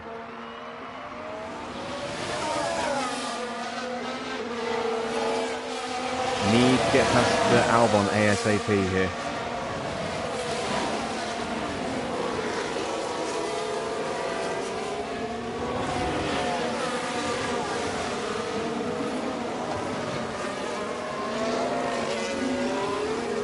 To run out of battery here, Charge button on. but I've kept in touch. with the we Red need Bulls, some lead and back we've goal. broken away from Gasly. We've got a yellow flag behind us somewhere. Now the Alpha was Tauri's crash. been involved in an incident. Oh, he just pushed him off the track. And then they came together, he tried to push him off the track again. Oh dear, what is going on with doing? And while all that Rookie was driving happening, there. the crew in That's the gotta be a garage could penalty do for doing. nothing but watch on.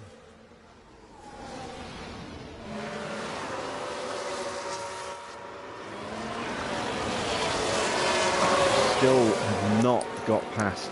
That is frustrating. A little bit more like a... Copy.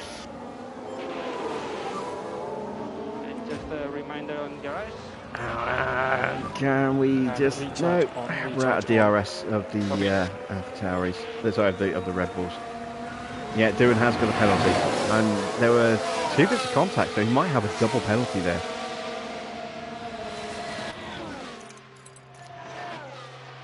Just the one.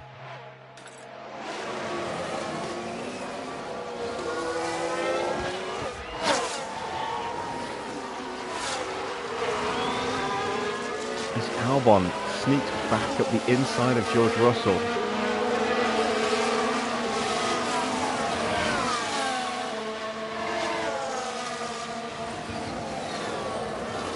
And now we've got Porsche all over the back of us.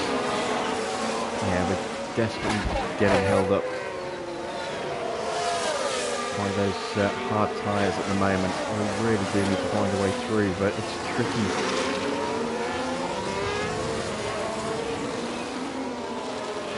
See if we can get a really strong launch out of here. Overtake is available. Yeah.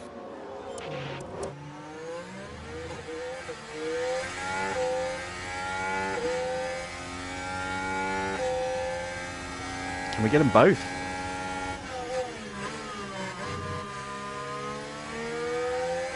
We're side by side with Russell. Awesome. This is really good. This is probably 7. And now we're going to be boxed in. Oh no, he's gone defensive. We're going to tuck into his slipstream. We're out of battery. Recharge on. Try and go around the outside.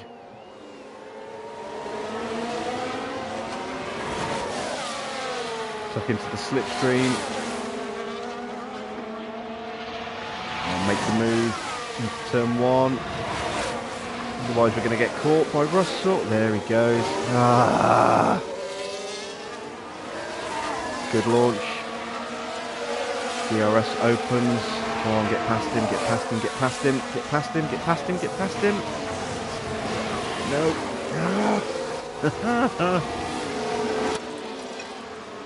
I need to calm those tyres down a little bit. They're a little hot.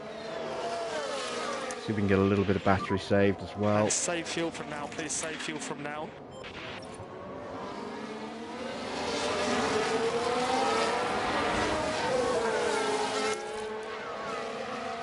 Hopefully we can get Albon here, and then we can start to try and pull away from him.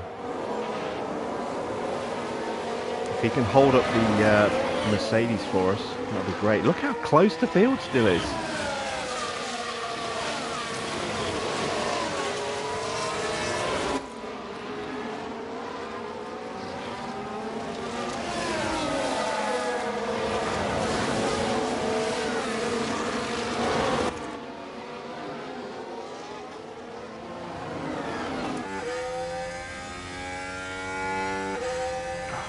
Alpine is quick. Let's have recharge on then, please. Copy.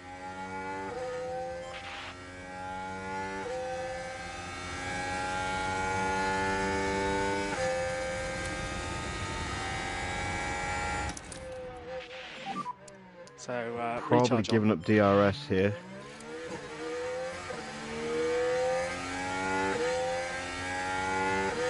Yes, we did.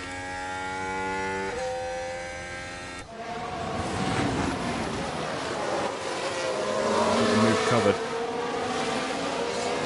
Tyre temps are starting to calm down.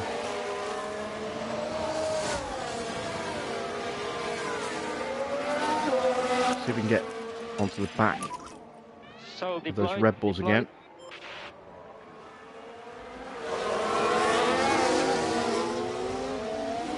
Yeah, definitely going to have to think about fuel saving soon.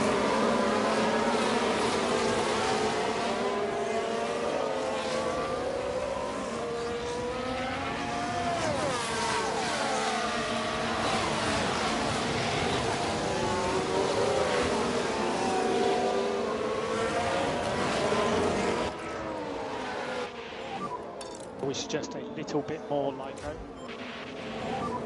If you can, push it.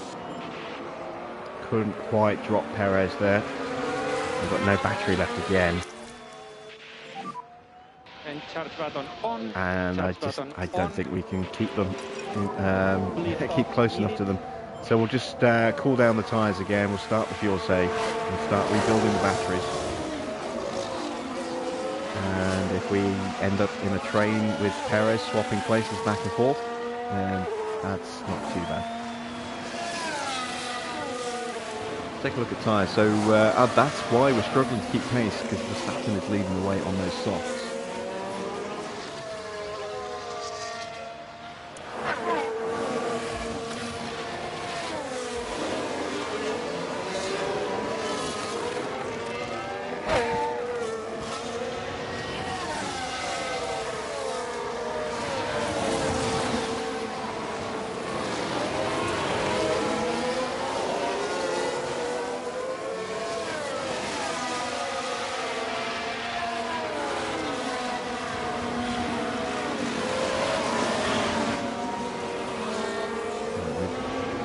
Nearly 5 seconds off the back of Gasly at the moment. Continue like this. And Perez did But get this is through. what happened. Now this is Sergio Perez. The gap opens up for them. Yeah, it's a straightforward DRS overtake.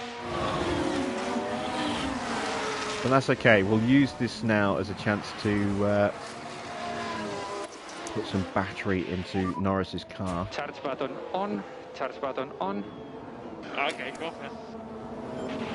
We are lapping a couple of tenths faster than Gasly.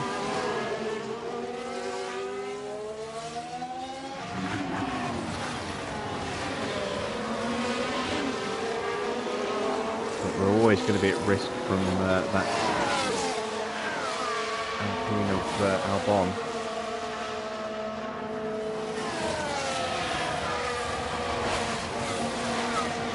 Again, 2.5 tenths faster. We're going to gradually close that gap.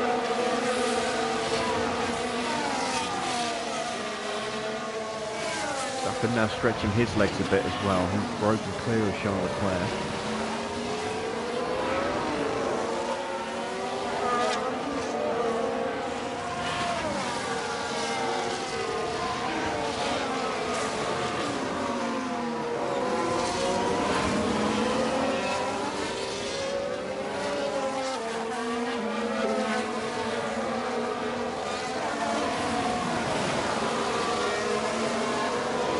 And things are actually going a little bit better than I thought they might do, based on qualifying.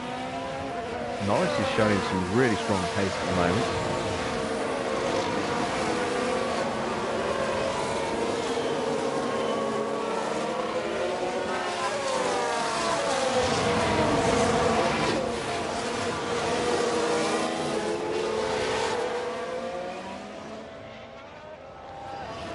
Ocon's pace isn't too bad either.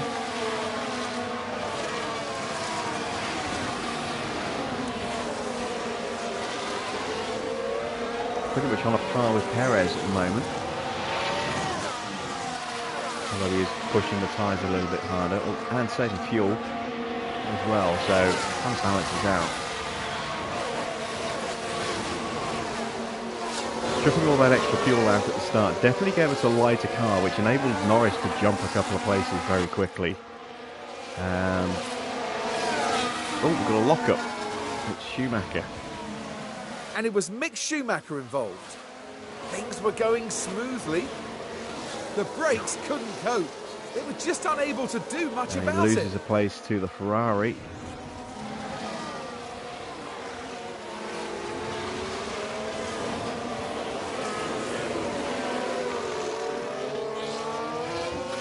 And also to Stroll and Ricciardo as well. They've also got through.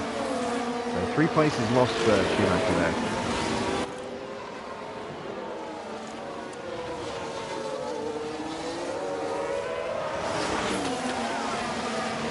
Just how efficient this Renault engine is when it comes to fuel saving.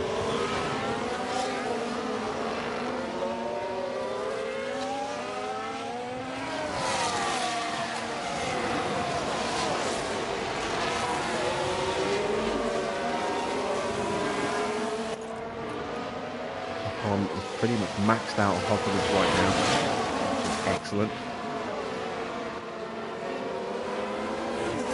And the gap to Gasly has come down. It's now 3.7 seconds. So just sneaking up on the back of him there. Norris's battery halfway done.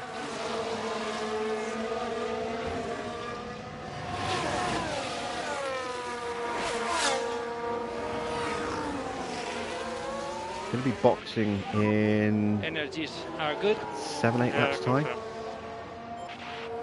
Get off these mediums and onto soft. I think Perez might be thinking of stretching his legs a little bit now, so we're going to push You the can tyres push. again for Norris. Confirmed.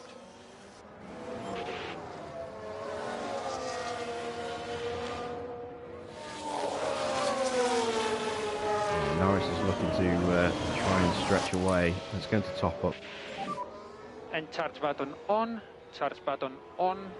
Yeah, confirmed. We'll ride Norris's push onto the back of Perez if we can. Perez's push onto the back of Leclerc as long as we can. We lost the DRS.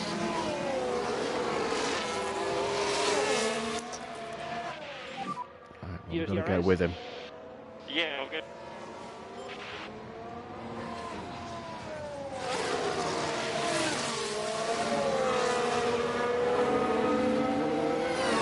You guys have gone very quiet in the chat. Are you engrossed or?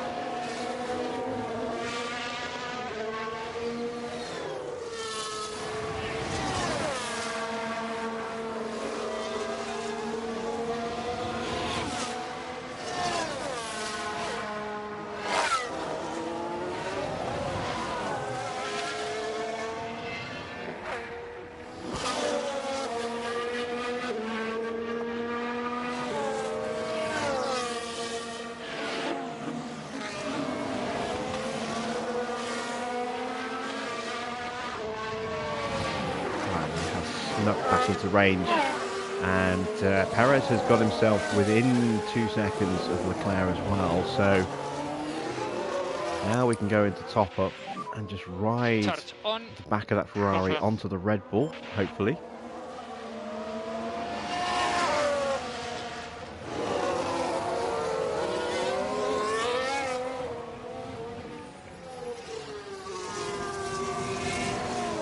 Ocon is still keeping Albon at bay, and the gap to Gasly is now under 3 seconds.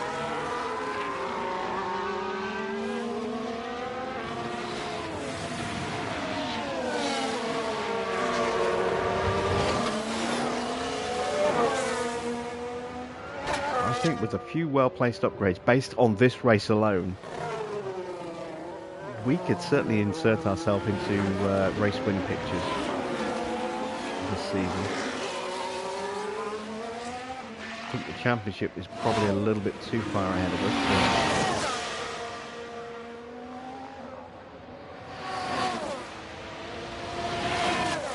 Oh, Doohan's had an accident, I think. Overtaking is very difficult. Continue, keep going. No, it was just overtaken by Bottas, I think, or trying to, failing to overtake Bottas.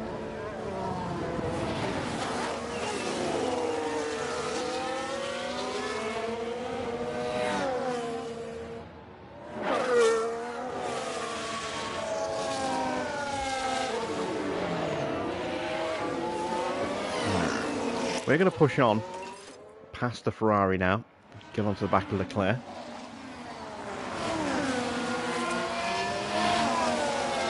We use this DRS zone to catapult ourselves past. I hope. Or not. Charge button on. Confirm. Let's get him on the main straight instead.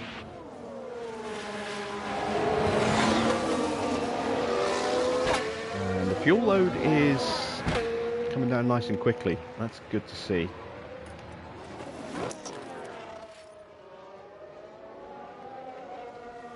That will allow us to be quite aggressive with fuel-saving strategies this season. If the engine can recover the fuel that quickly.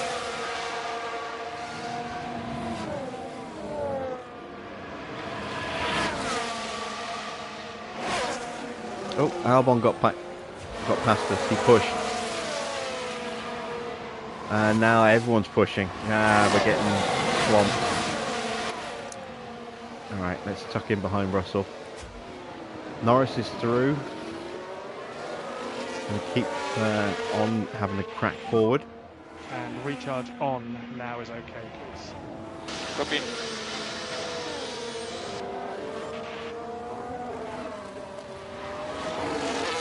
Get in range of Leclerc. There we go, and we'll go into harvest mode with Norris as well. Let's try and get these batteries built back up ready for the pit stops, which are fast approaching. Increase tire saving. Yeah, confirm. And recharge on is okay, please. Copy. Yeah, everyone has just pushed at the same time, and you can see how we've been swallowed up.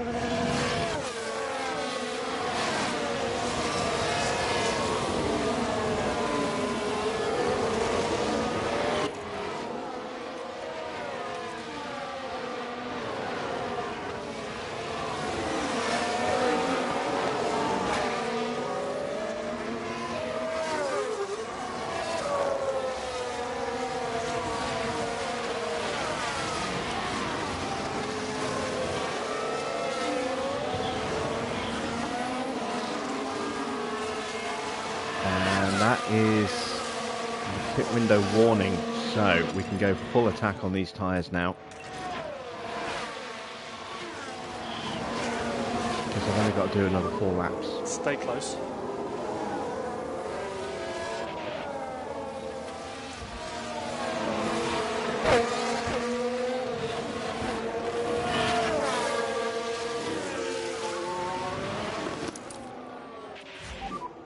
Charge button on.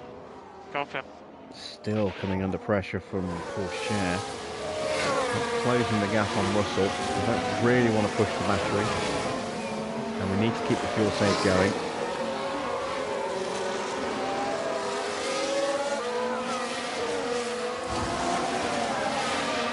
And now Leclerc is pushing and has dropped us.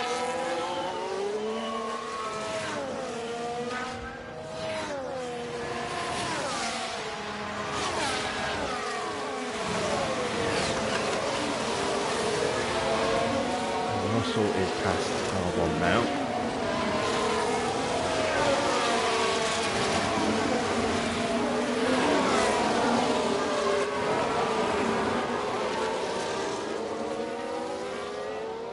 But again, you can see how close the field is behind us.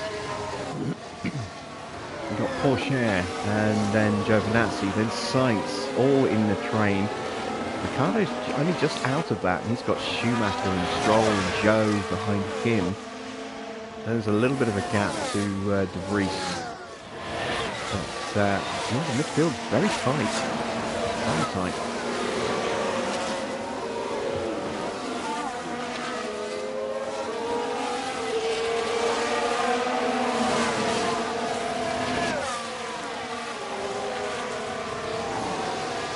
Red Bulls are just on another pace at the moment that we can't even dream of getting close to, at least not on these current tyres.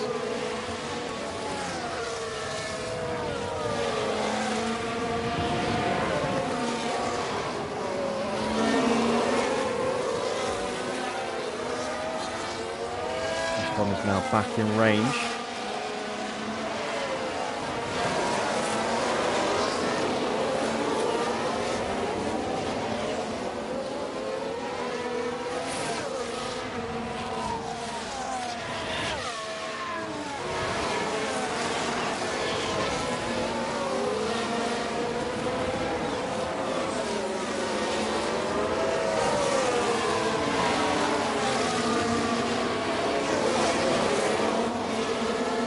I closed my browser and reopened it, and I'm just seeing a whole load of messages that I haven't seen. Oh, yeah, wow. There's a whole lot of messages that I haven't seen.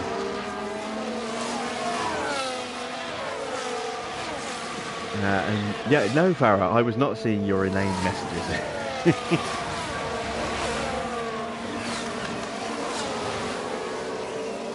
Right, let me read back and see what I've missed.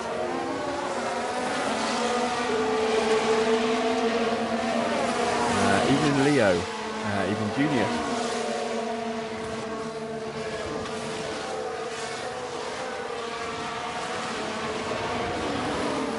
Mercedes discovering what life without me entails.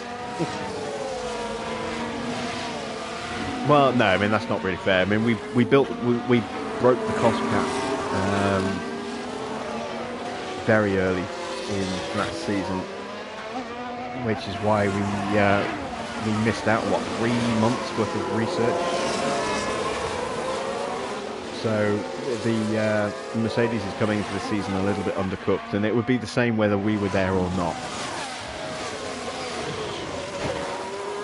Yeah, if we'd stayed with Mercedes, the car would still probably be around where it is now, maybe fractionally better depending on what upgrades we could have thrown out versus what the AI has thrown out, but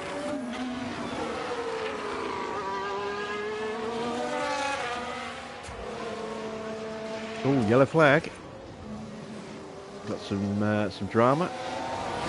There's Max boxes. It's currently yellow flags. Okay. Oh, Let's take a look at the Schumacher. replay. Here we are then, reaching turn 13. And that's the moment they lose Oh, that's it. a big spin. And there'll be words had after this, I'm sure.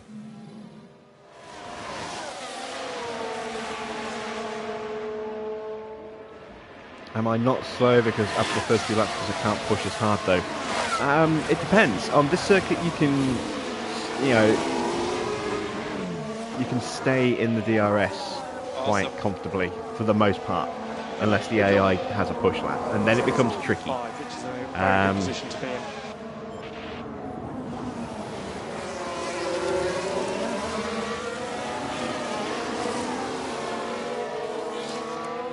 We found our way through. I'm going to box Ocon this lap.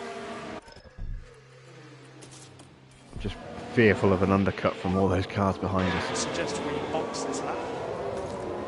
Okay, box. But you can get a really good first lap or two in a car that's very light on fuel. I mean, you can accelerate so quickly off the line with a car that's under fuel compared to the rest of the grid. So yeah, I mean, it depends on the circuit. In some cases, you really want to be able to push flat out as much as you can, but on a circuit like Bahrain, you can easily afford to take a few laps of fuel out. For the most part, it's generally better to get the track position and then try and hold it than, be chasing and burning out your tyres and not being able to get the track position. That's my philosophy anyway. Box now, box. Do I underfuel this much every race? Depends. Some races yes, some races no. Next one in. Like I say, it depends on the circuit. But as a general rule, I generally take a couple of laps of fuel out every race. Sometimes I go a little more extreme, sometimes a little less. Still a good stop.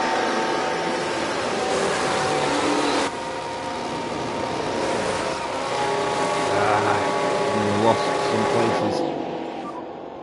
Careful of cars. What was the issue? It was a pit stop for Esteban Ocon. I don't know what's wrong, but that tyre's just not going on. Not great. We lost the position to the Ferrari.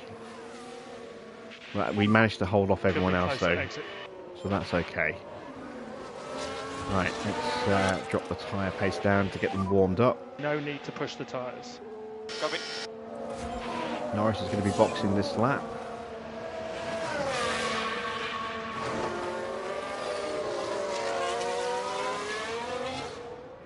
Is it quicker when on lower fuel mixture?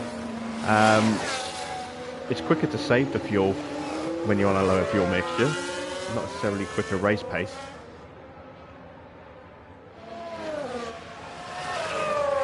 Farah reckons I'll have Norris as champion by the end of this season. Maybe.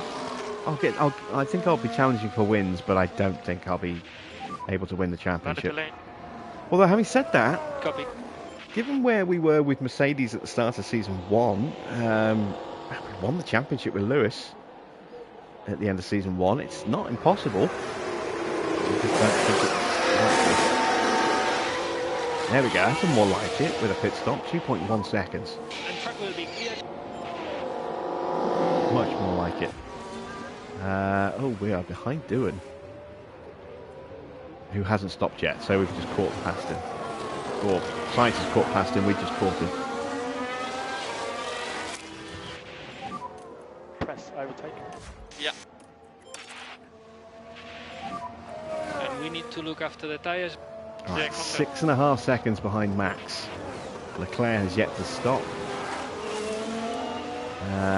Same with Albon and Gasly.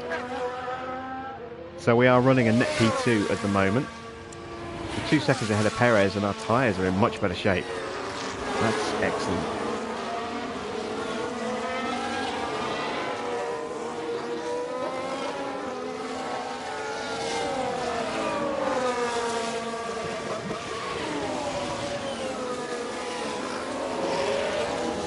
Ocon now stuck behind Giovinazzi. He's going to dive up the inside, I hope. Maybe not. Giovinazzi will have DRS here, which will make it a little bit trickier, but we're using the battery, so hopefully we can power past him. We've got fresher tyres as well.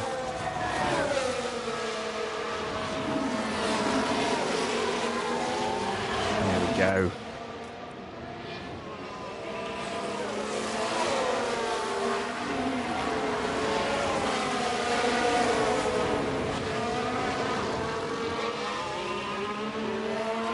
And that puts us into peak confidence. Beautiful.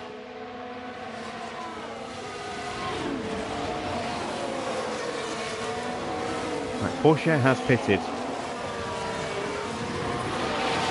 We've got a yellow flag. Okay, mate, that is the fastest lap. Fastest lap for Ocon.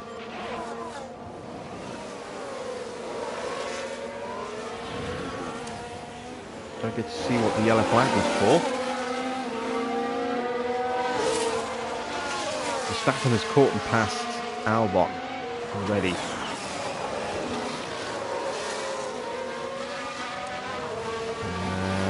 Was it Norris who had an iffy lap, maybe?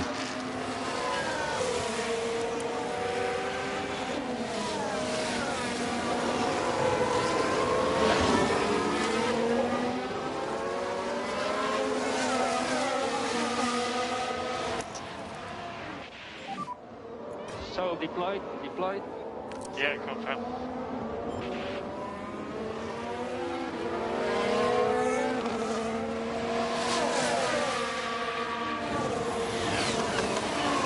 Ooh, that spark made me think there was some contact right in front of us then. Right, Leclerc and Gasly both into the pits.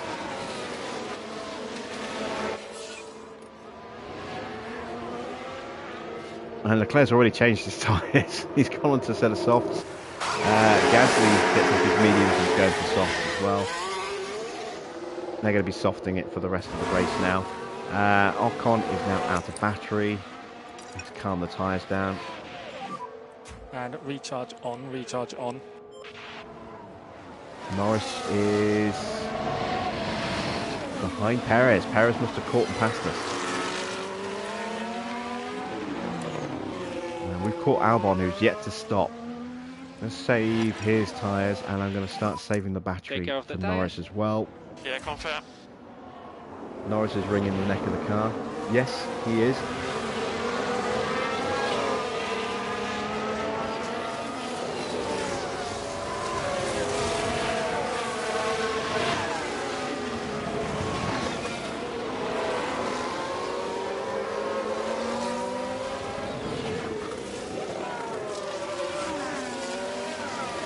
Put Ocon into harvest as well. Recharge on. Kind of stuck in a train right now, so we may as well try and capitalise on that. Giovinazzi is on fresh tyres and looking racy. Got to watch out for that.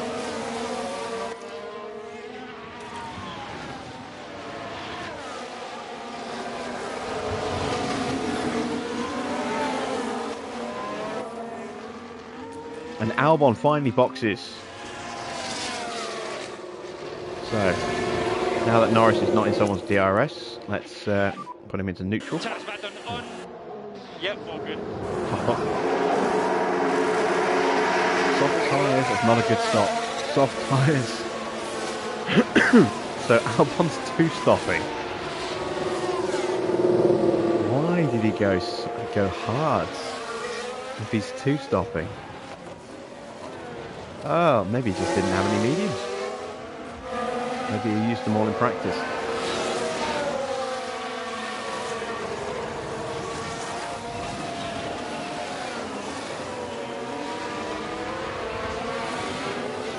Right, Mr. Watter or Farah, can either of you send me a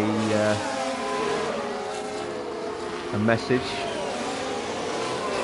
and then repeat that message on PSN for me, just so I can check that my chat feed is still updating or if it's crashed again, now that I've caught up.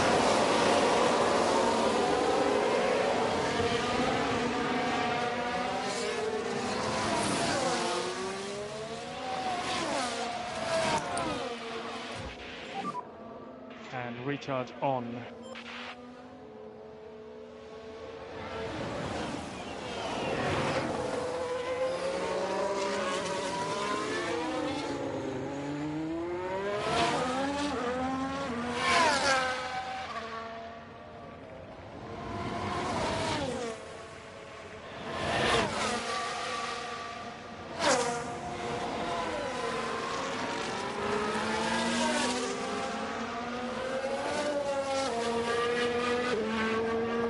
Ah, I knew it. I knew it.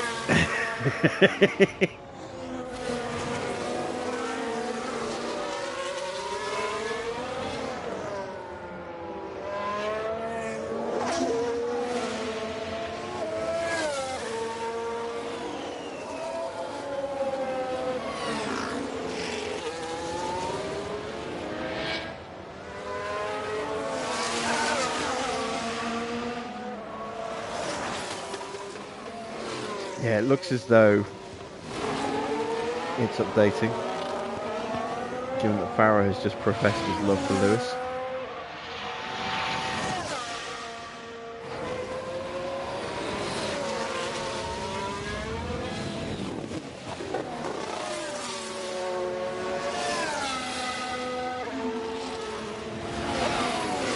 Alright, so Norris is sitting comfortably in third place at the moment. Ocon tucked up nicely behind Sainz. I'm going to start recharging his battery again. Let's have recharge I want to on. push past Sainz as quickly as I can here. Try and get back onto the Mercedes.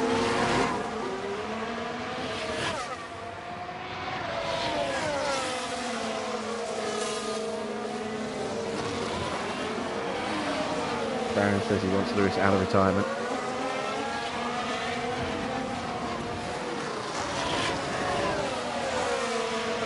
Well, unfortunately,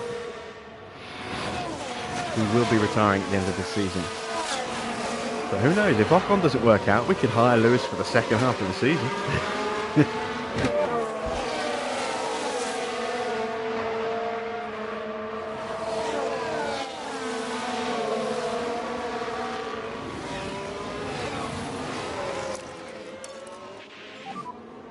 DRS. Push Norris onto Perez. Confirm.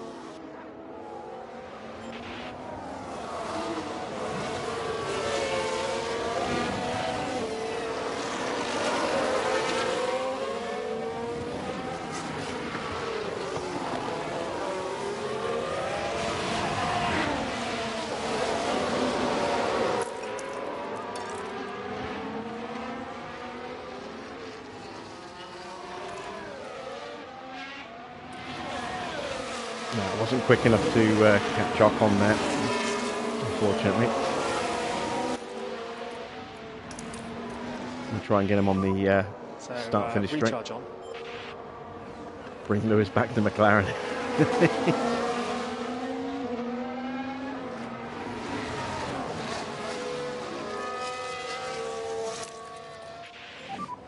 Can use overtake. All right, Norris has just about caught the back of Perez here. What's happened to Leclerc? I mean, I know he stopped late, but he's just not showing pace at the moment.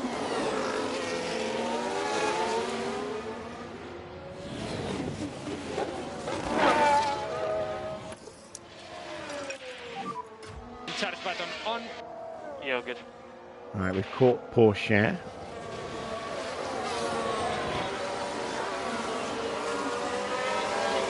And Giovinazzi now having a look at back of sights.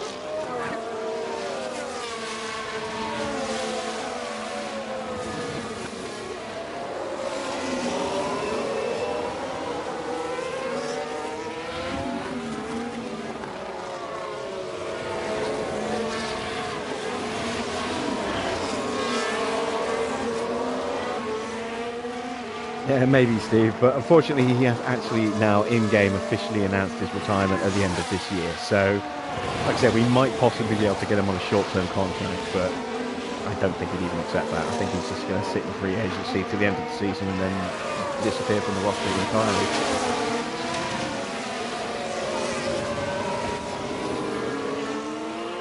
Oh, yellow flag. Recharge on. In sector 3, that's in front of us. So that is... We've got a yellow flag here. Giovinazzi... Oh, it's behind us. Now we should be able to take a look here. Now So this, I Giovinazzi think, gets was at himself turn past 13. Sainz and then immediately throws And the then car off the just track. goes. And there's not much they can do about that now.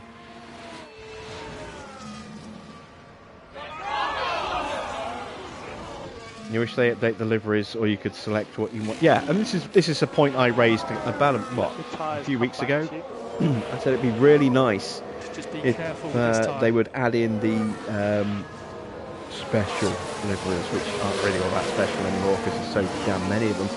But you know, let's say alternate liveries that the teams tend to run throughout the season, and give us the option to update.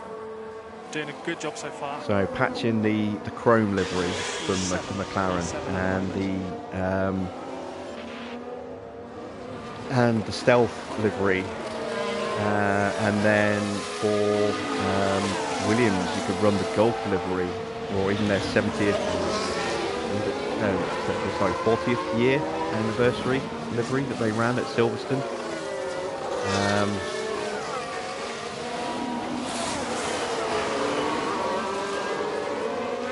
Mercedes, you could do a silver version, maybe. Last year's livery. Oh, well, no, again, sponsors, yeah, it's not really doable. But it would be nice if you had variation. I mean, Ferrari could have the Monza livery. You know, that's the livery they use this season. Patch them into the game so that we can update the livery. I would love to see the Monza livery on the Alfa Romeo. That's such a gorgeous livery. Yeah, and then it's an official livery using the same sponsors that they used this season, so there's not going to be any legal ramifications in that respect of running, you know, stuff that's old and not licensed. But it gives us as players a little bit of variety in how the game looks season on season.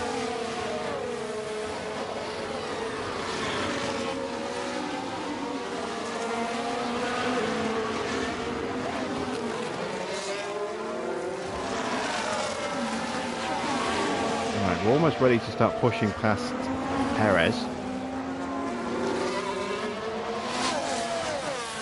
See if we can break away from them. We've actually got some pretty decent pace in this car, at least in Norris's hands. A little lacking in Ocon's hands, but it's not too bad.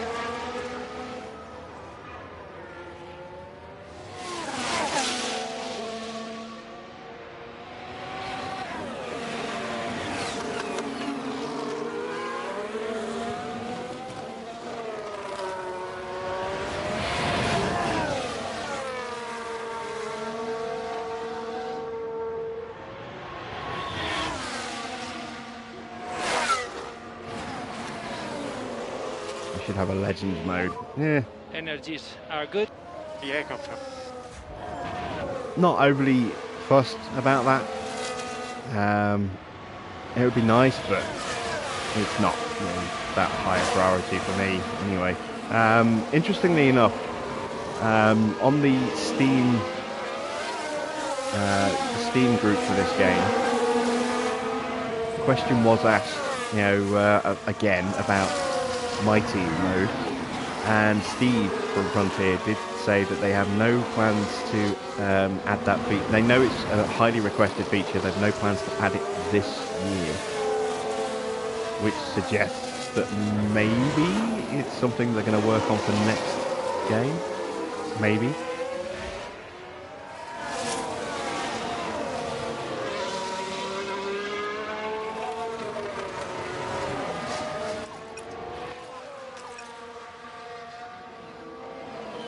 We can turn off the fuel save completely now. And Porsche is about to start pushing, just as I was about to start pushing. Copy. Right, let's go for it with Lando. Pushing these tyres. Copy.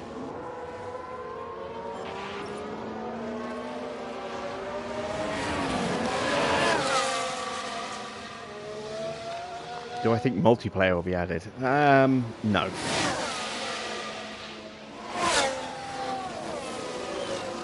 I don't see multiplayer being added.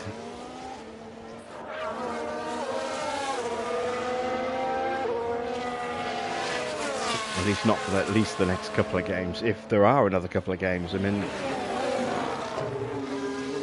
unless... this is definitely a big improvement over the last game, but I don't know what their sale numbers are going to be like this time around. They weren't stellar last time round, and if they're worse this time round, then they're going to need something pretty special to convince people to part with their money for the next installment. In which case,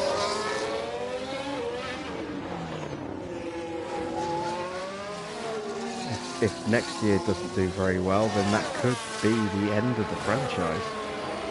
Or at least on an annual basis. I said all along this doesn't need to be an annual game. This is a game that only needs to be, every year or every couple of years or so, and then just add in a midlife DLC which gives you the new season, new tracks, kind of thing. Update the calendar, update the roster, deliveries.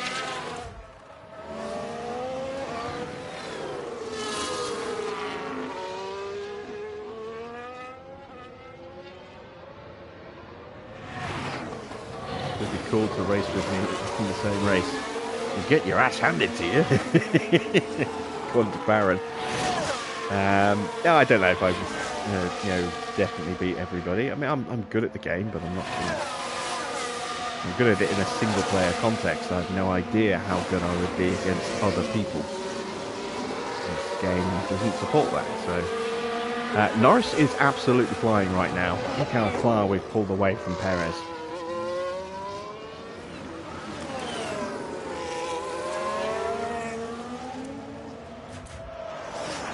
Ocon is trying to pull away from Porsche.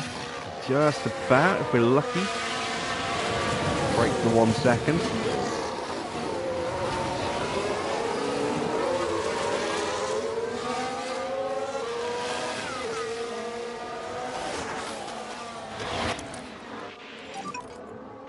recharge on now is okay, please.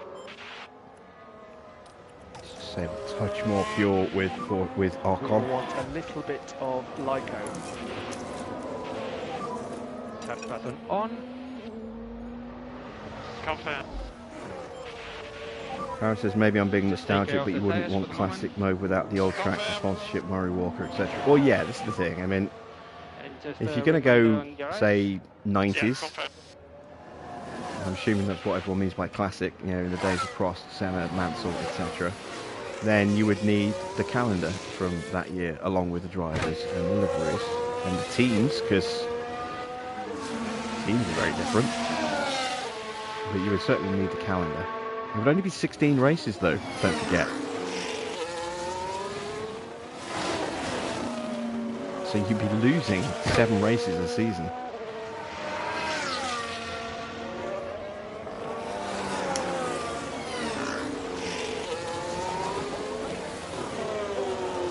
Plus, you can't do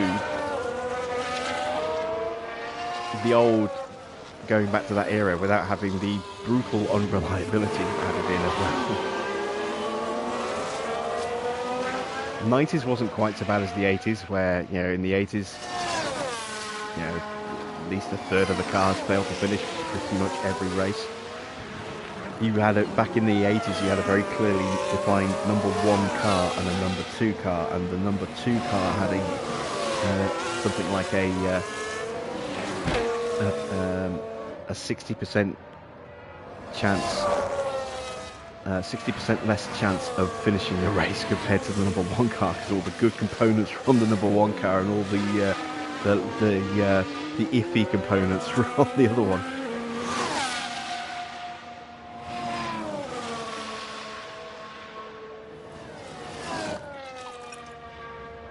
Charles is closing. Yeah, he'll be on a push lap. You can see the difference there. Him and Perez are both pushing right now compared to us and Max. We're actually lapping faster than Max right now, which is quite nice. We're getting towards the end of the life cycle on these tyres as well, so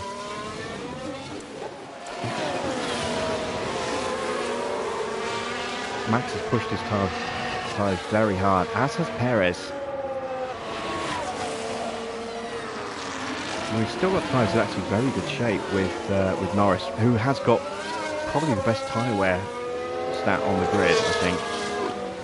96%, or 96 out of 100 on smoothness rating for Norris. I've seen over the last 2 seasons how well he's looked after his tyres in this game. It's nice to have that at my disposal for a change.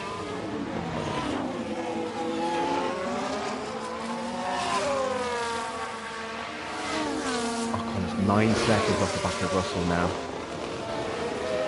That's going to be a tough ask to get back onto Russell. If we can finish you ahead of Porsche, I'll be happy with that, I think.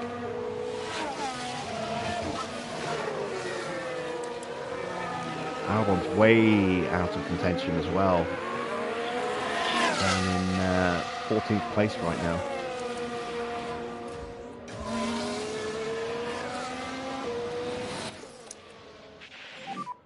Recharge on. So there was a crash. Watch for Crash. them in front. Now with the Haas. And you can see how tight it is. Oh, that's quite an impact between them. That will have knocked their confidence, I'm sure. Not the best bit of driving there.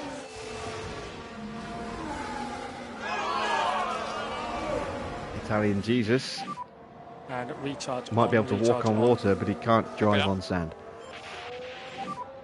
Keep what you're doing.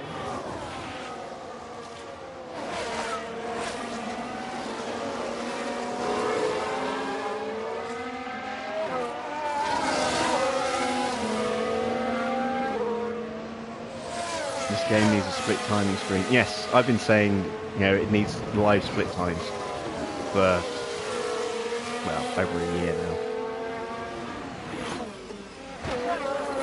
I'm hopeful that might make its way into the next game. Leclerc has caught Norris now, so we're going to use up the last of these tyres. You can push. Yeah, fine. If you can, push. Copy.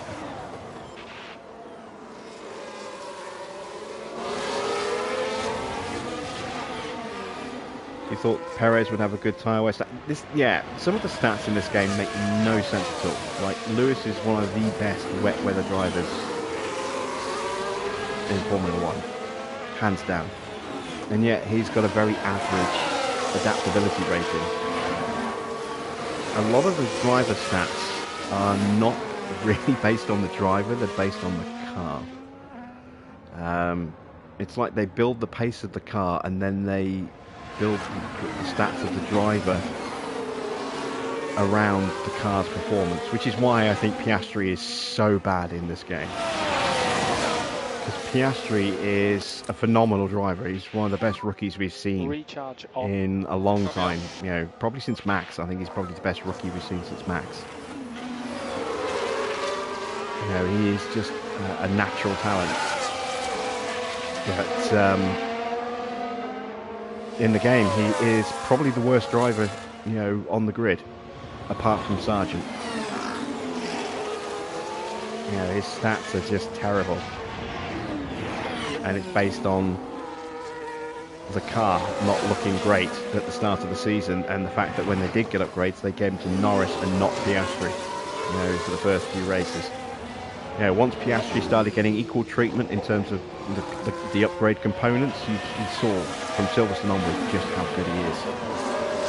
But, you know, they planned all their data based on a crap car dictating performance, and then some of the numbers, they just, like I say, they don't make any real sense at all.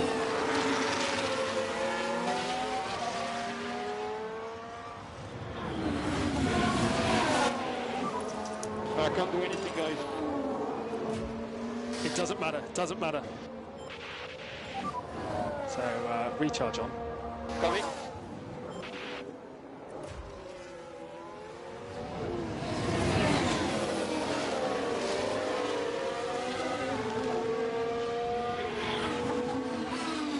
Right, 2 laps to go until the pits.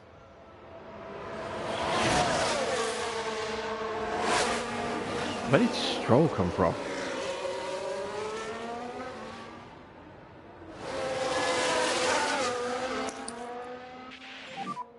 And we can have recharge on, please. Copy that.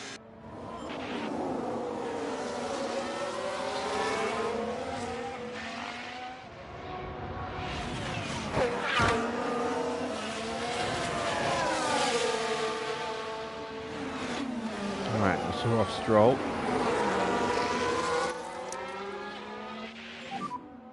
And recharge on. Copy. Those mediums are signed to definitely in better shape than our tyres right now. Porsche have boxed, I think. Yeah, he's gone on to mediums, so Porsche is not going to be quick for the rest of the race. Spoils how good of a driver Piastri is. Yeah, and they're not going to update his stats this season in this game. They're not going to do driver updates, so we won't see a good Oscar Piastri now until next game, unless you've got the PC version, in which case you can just go into the database editor and just tweak it.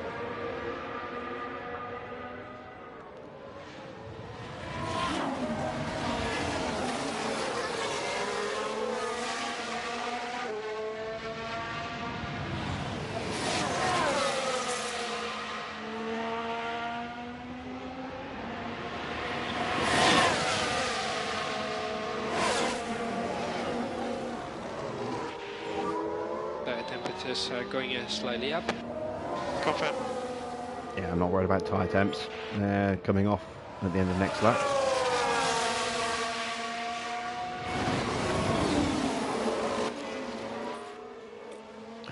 Ocon's confidence has taken a hit. Quite a big hit.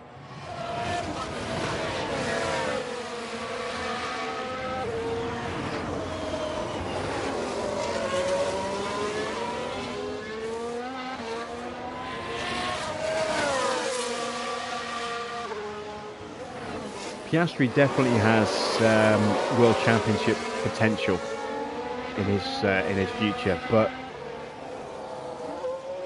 I think it kind of depends who else is driving in a few years' time. You know, as long as Max keeps going and Red Bull keeps giving him a top-notch car, Max is going to keep winning world titles. I think Hamilton is starting, as he did for us a little bit last season. In real life, I think he is now starting to decline a little bit. I don't know, maybe it's just the frustration of not having a car that is as competitive as it needs to be. I know he's unhappy with a few elements of this year's car, including cockpit position. He says that makes it harder for him to judge exactly where the car is on track at all times. And it is certainly a lot further forward than it has been in the past, but next year will be an interesting season, I think. If they can give him a car that he is more comfortable in. And Box now stop in front of the garage. Yeah, happy to work. And Box this lap. Okay, Box this lap. But you look at some of the talented drivers of the early 2000s, and you were. You just stuck. And Schumacher was just, dominating, and then Alonso came along and had two mighty seasons. And then we had 4 years of Verstappen, of Vettel, and then we had the Mercedes years, and now we've got Verstappen and the Red Bull years again. That's a good stop, 2.1. Fine and pit exit. The one in. Okay.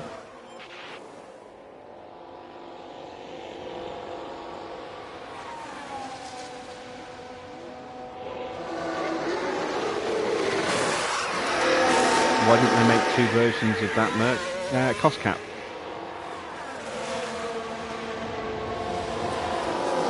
Couldn't afford to. Yeah, we have 1 year at Jensen, but I'm talking about blocks.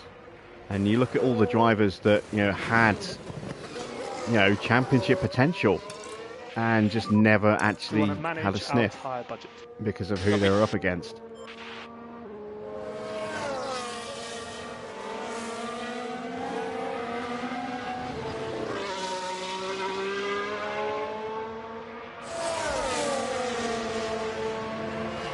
Right, so 39 laps, or 38 laps done. We're on lap 39. Let's take stock of where we are. So Verstappen is yet to stop again. Well, about to stop again. Here he comes.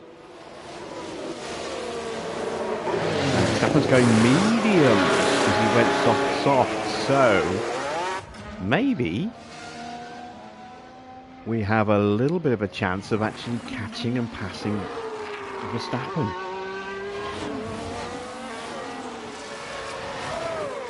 We're going to see him exiting the pit lane just in front of us. There he is, going into turn one. And we've got a faster compound of tyre.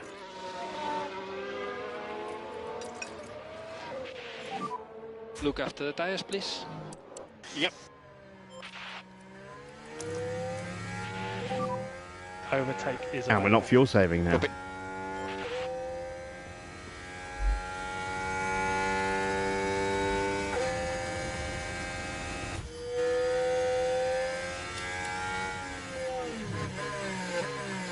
So we are once again in a net P2. Leclerc and Gasly yet to stop. And we are closing on Max, who is yet to get his tyres warmed up. Just 1.5 seconds off him. A lot of work to do with Ocon though. Down in 13th right now. Cars in front yet to stop. De Vries, Albon, Zhou, Stroll, Sainz. And that's Leclerc into the box. This will be for a set of softs. Because he started on mediums. Come on, crap stop. Right, that was a good stop.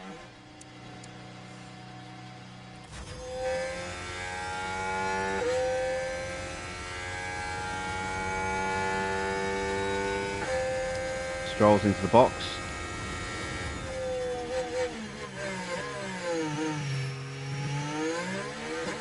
Gasly currently has the fastest lap.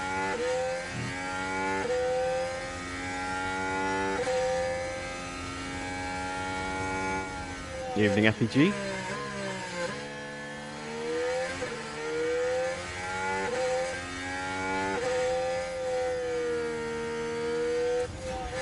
Right, Ocon's past De Vries. We've got a yellow flag. Gasly locked up. Oh, Gasly. Now we can see what happened. Now this happens down at turn 8. That's going to destroy what little is left of those tyres. The wheels just lock up there. Just unable to control the car by that point.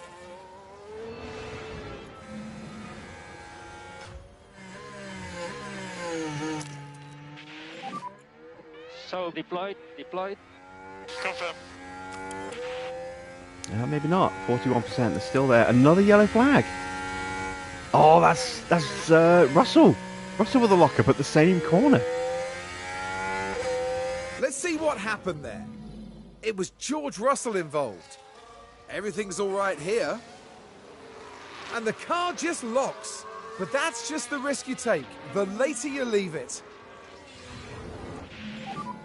ERS. Yeah, confirm. I need to push now with Norris because the mediums will be better than the softs by the end. Well, only if I abuse the softs.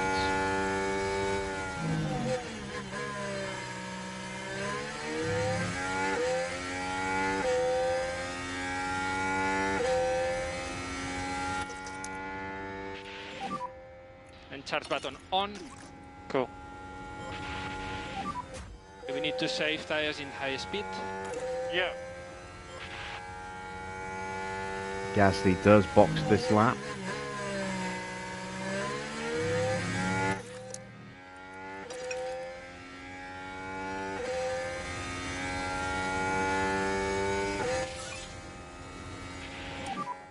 Okay, mate, that is the fastest lap. That's P8 for Ocon. And recharge on is okay, please. Charge button on. Yeah, confirm.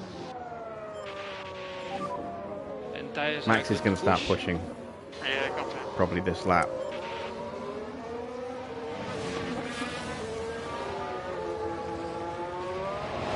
Yeah, he's absolutely pushing this lap.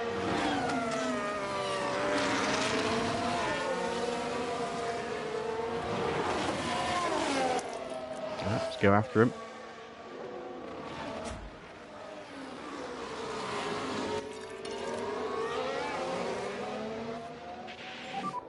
No need to push the tyres.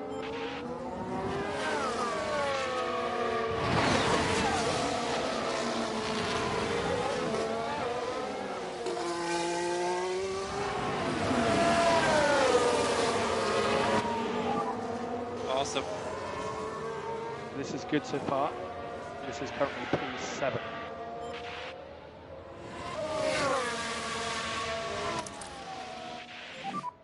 Recharge. How come I'm not pushing tyres with Norris? Because I don't want to burn them out too soon. I can burn my tyres, break away from Verstappen, he will just push and catch me back up again, and then I'm in a weak position. So I'm just looking after the tyres. If I'm going to have any chance of beating that Red Bull, I need to play this smart, not hyper aggressive.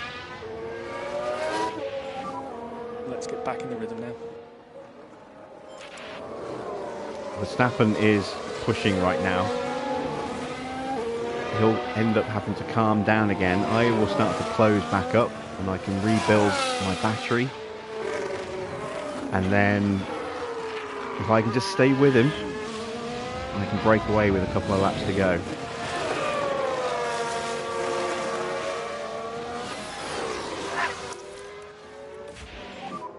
Charge on. Yeah, confirm. And just a reminder on your eyes. Yeah, confirm. 26 seconds difference between our two cars.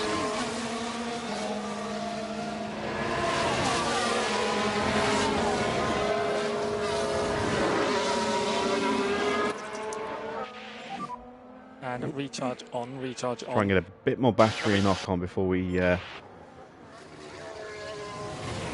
launch ourselves past Porsche onto Albon. Top 6 would be a nice finish for Ocon, I think. It's doable. It's only 4 seconds away.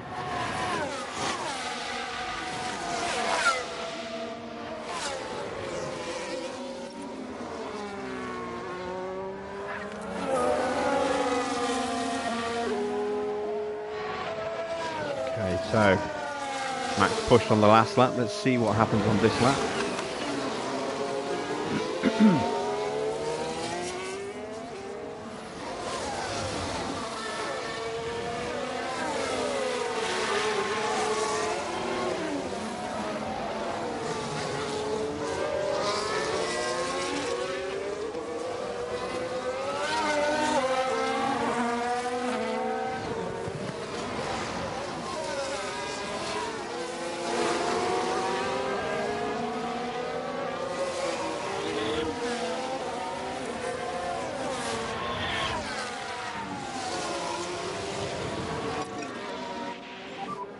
Time to push on these tyres. Okay. All right, so there we go. Max back into normal pace, a 1:34.0. We did a 1:33.5, half a second quicker, and we're not pushing. We'll be on him in a couple of laps, and then we can really start to build that battery back up again. Bank a little bit of spare fuel, try and save the tyres a bit, and then just push with about 3 or 4 laps to go. Get past him and try and break away from him.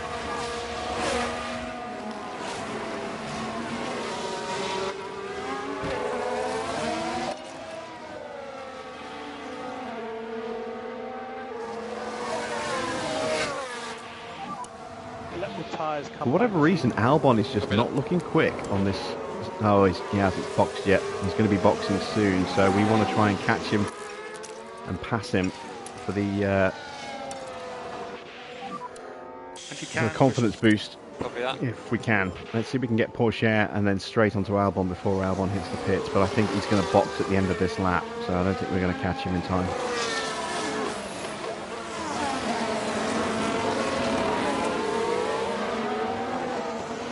Oh, maybe. Gonna get a run on Porsche, maybe around the outside.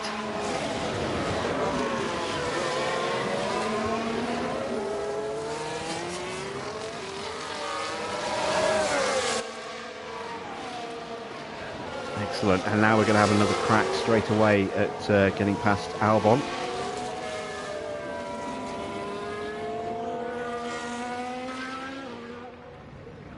Who will have to back out of it if he's boxing.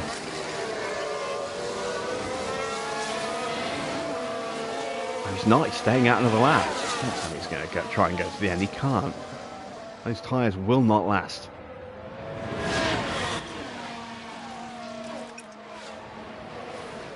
Now we need to try and break away. Go after Sainz. We think a little bit more like her will help.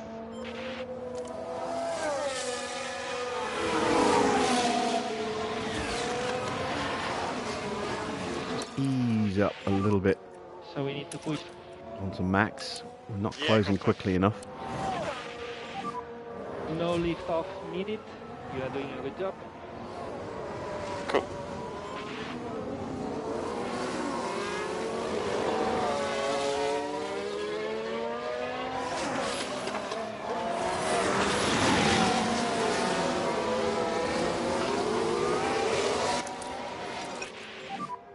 And we can have recharge on, please.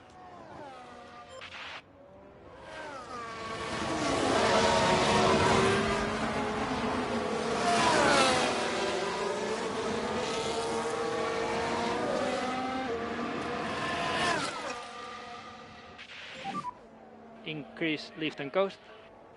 Confirm. Yeah, Max's pace is picking up again.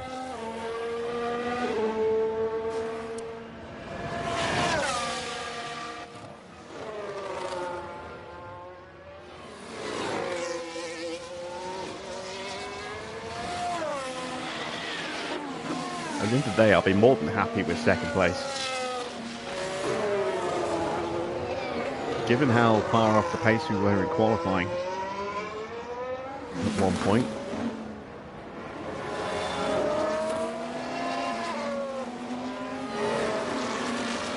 I certainly didn't think we'd be in a position to challenge for wins in the very first race.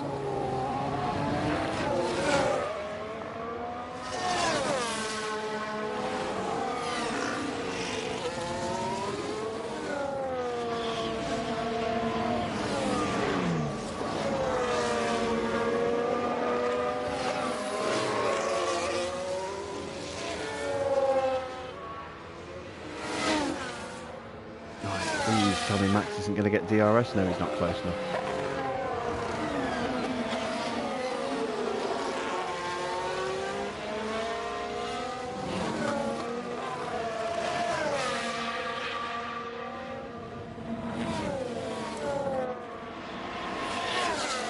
Still looking quick.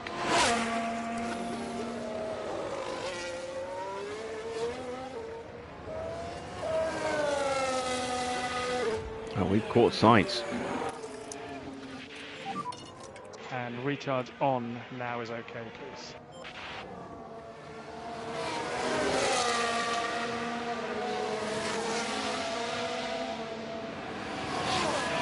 Well, fifth is as high as we're going to go with Ocon today. This is too big a gap between Sainz and Perez. But fifth is definitely on.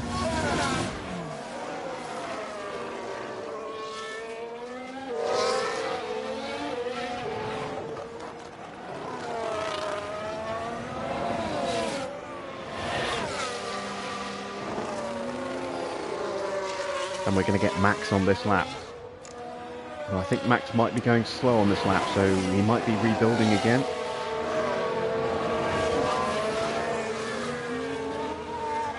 Need to get the DRS on this straight. I think we just got it.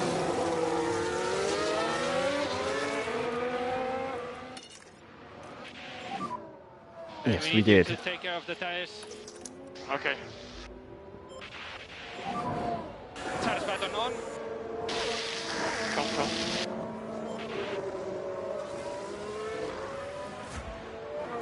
Oh, and we got sights without even really trying. Although Gasly's come from nowhere, look at that. Recharge on.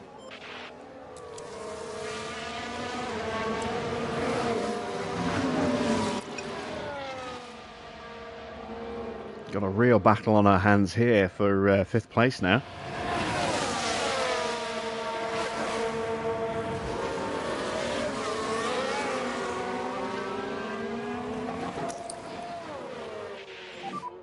And charge button on. Charge button on. Yeah, confirm.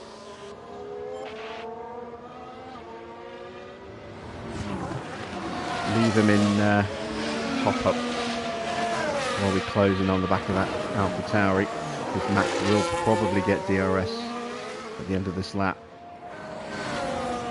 Might not do actually. He's not closing as quick as I thought he was. He's in 1:33.8 last lap. We're a second quicker than him on that last lap. Right, he's not going to catch him this lap. Charge on. Not quite. Okay. Yeah, confirm.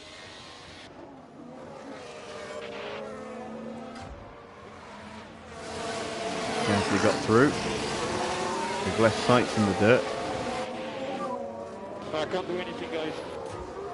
And we've got a yellow flag.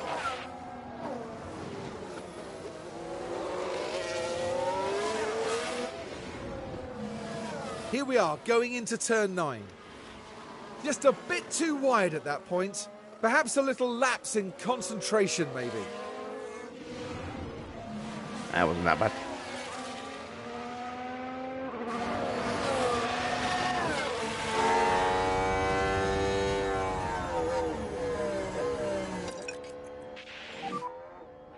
to increase pushing status. Yep, confirm. Charge button on.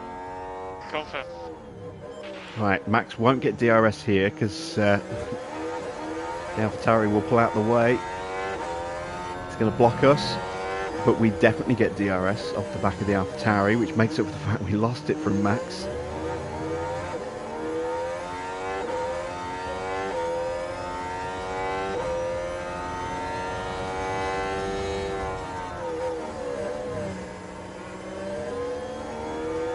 I'm amazed Ocon still has the fastest lap, actually, because we didn't really push Ocon that hard to get it.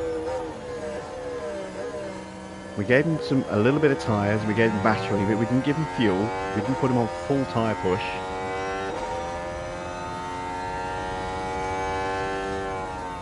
Although he was at peak confidence when he set the lap, so that kind of tracks.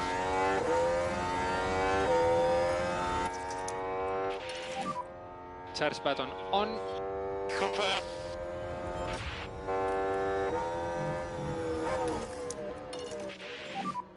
Recharge on. Copy that.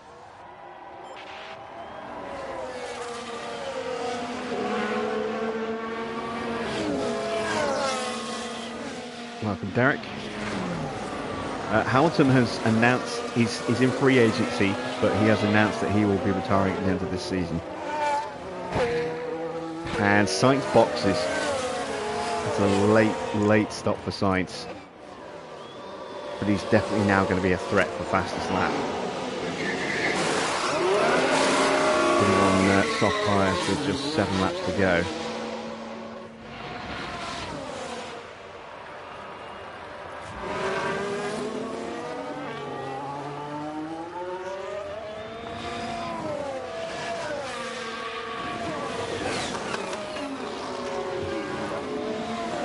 Keeping a watching brief, he's 5 seconds behind us. Has been for a few laps now.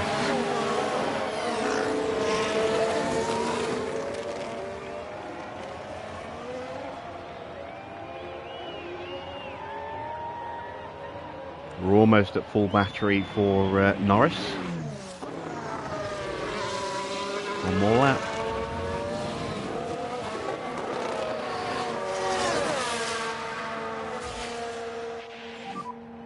And 6 laps to go. And a couple of laps of full battery needed for Ocon. But yeah, Gasly is the highest we're going to get. 5th place is it. Stroll behind, not closing on the last lap. What's he doing on this lap? Leclerc was a second quicker than us on that last lap.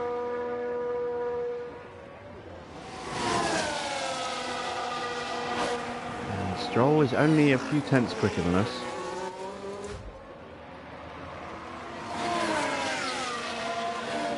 And yeah, Leclerc's got that gap down to 4 seconds. And he's definitely on a push right now.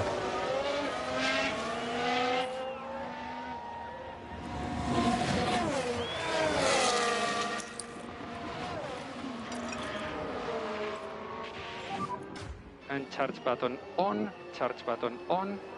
Cool.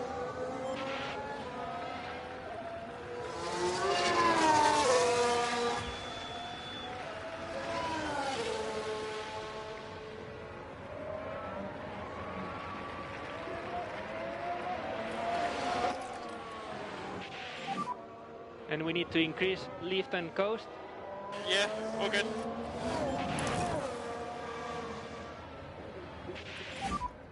So how many laps are left? And 5 laps to go.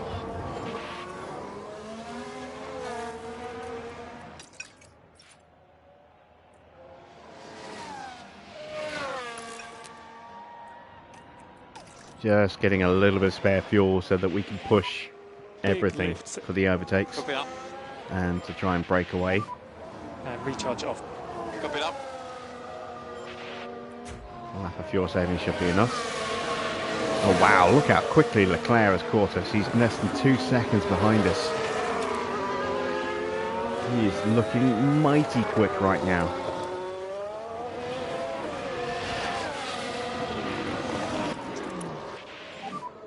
No lift off needed. You are doing a good job. Okay, confirm. And I think Max is trying to maybe break away. Yeah, he is. So we are going to go for it. So deployed. Yep.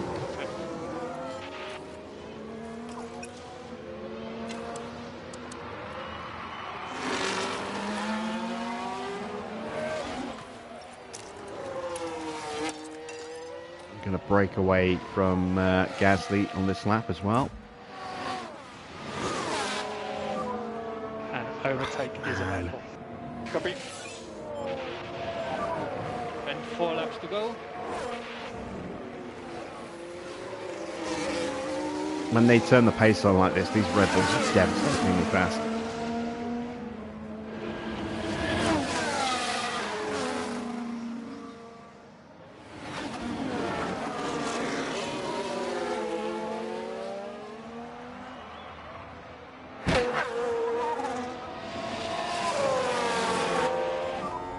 Awesome. Doing a very good job here. Okay, mate, this is currently P5.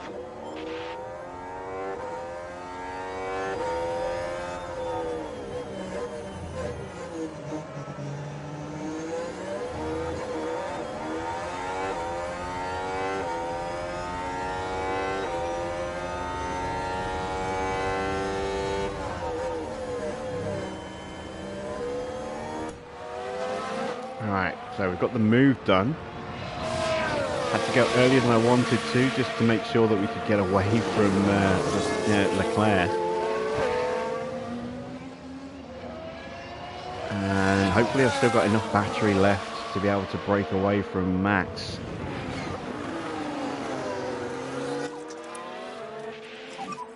Save as much fuel.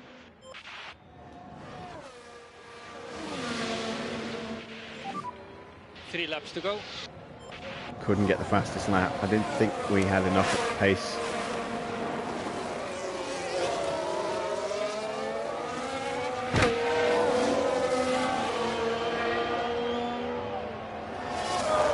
But I think we've got enough to break away from the Red Bulls and leave them scrapping amongst themselves. Well, at least break away from Max. I don't know whether if Leclerc gets past Max quickly, he might come straight back at us, but be on for a win in our first race at McLaren, which would be an incredible start to the season.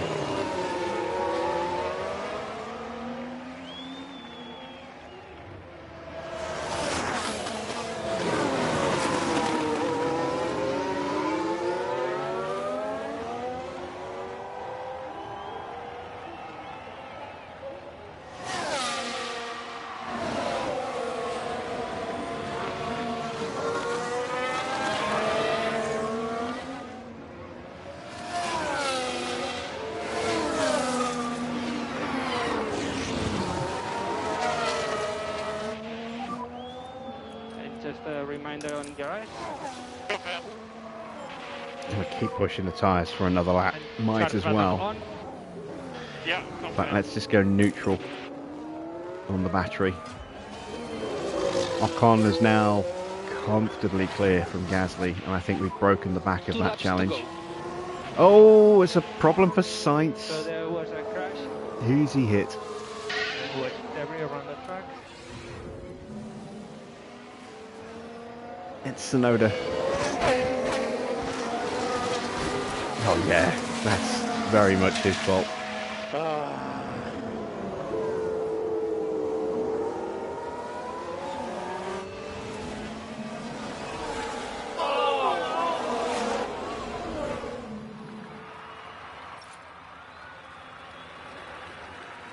Leclerc has got past Max now. Can Leclerc come hunting after us? Leclerc's still on the same tyres as us, whereas Max is on those mediums. And recharge on is okay, please. We've got a 4.3 second gap. I think we can cool down Ocon's car now. We don't want to overcook the tyres. And Leclerc is pushing, look. He's only just outside of DRS. He's inside DRS. Oh, shit. And charge button on. Confirm.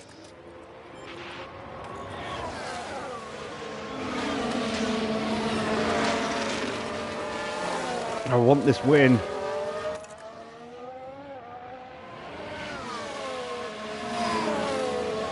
Worked hard for this one. I want it.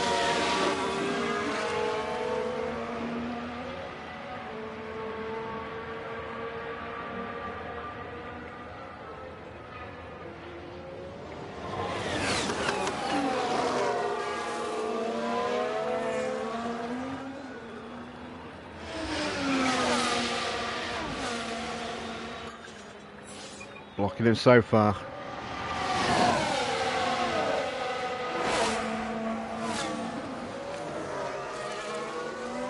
Tyres are about the same as mine in the 50s.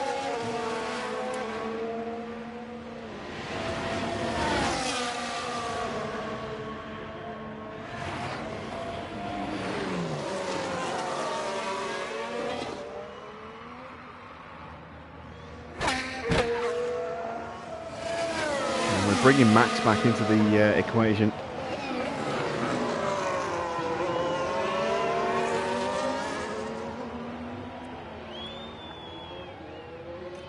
All right, and now we'll deploy whatever we've got left in the battery, and that should hopefully see us through to the end.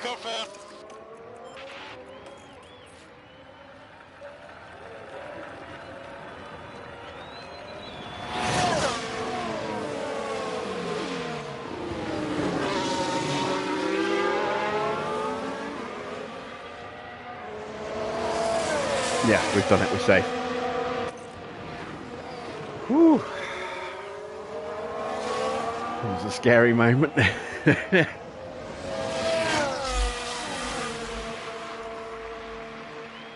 what a start to the season. 1st and 5th. Didn't think we would have that much pace. I can't wait for the upgrades as well that I've got planned. Fantastic race. Yeah, we stuck on what, new side pods and On the bike, a everyone. new rear wing. When we get the suspension under the floor on the car. Yeah. No, it wasn't side pods, was it? Or was it? It might be. I can't remember what upgrades we put on the car now. I think it might have been suspension, not side pods. That is the checkered flag. P5, P5. Awesome race, guys. Fantastic job, guys. Thank you. Yeah, well done. A little smattering of applause from the crew back in the garage over the radio. Nice to hear. But yeah, we beat the Red Bulls. Woo! It's going to be a fun season if we can have real tooth and nail fights with them like that. That's a hell of a lineup. Leclerc and Verstappen.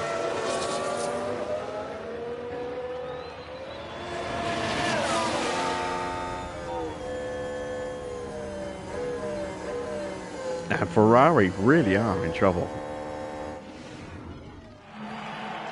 What a remarkable drive by Lando Norris today. Incredible. That was a really well-deserved win. They got their race strategy absolutely spot on.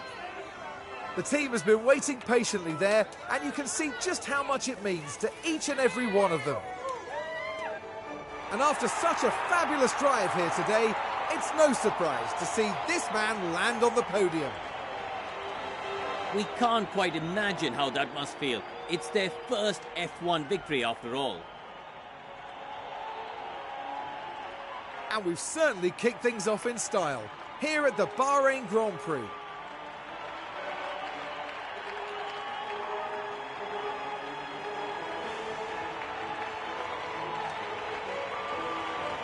Now, Karun, with that result in mind, what would they be feeling like down at McLaren? They'll be absolutely delighted to have picked up the win here. What a great outcome that is for the team. And that is about that for this weekend's action here in Bahrain. The teams now look ahead to the next round, where they'll duel it out in the sand dunes of Saudi Arabia.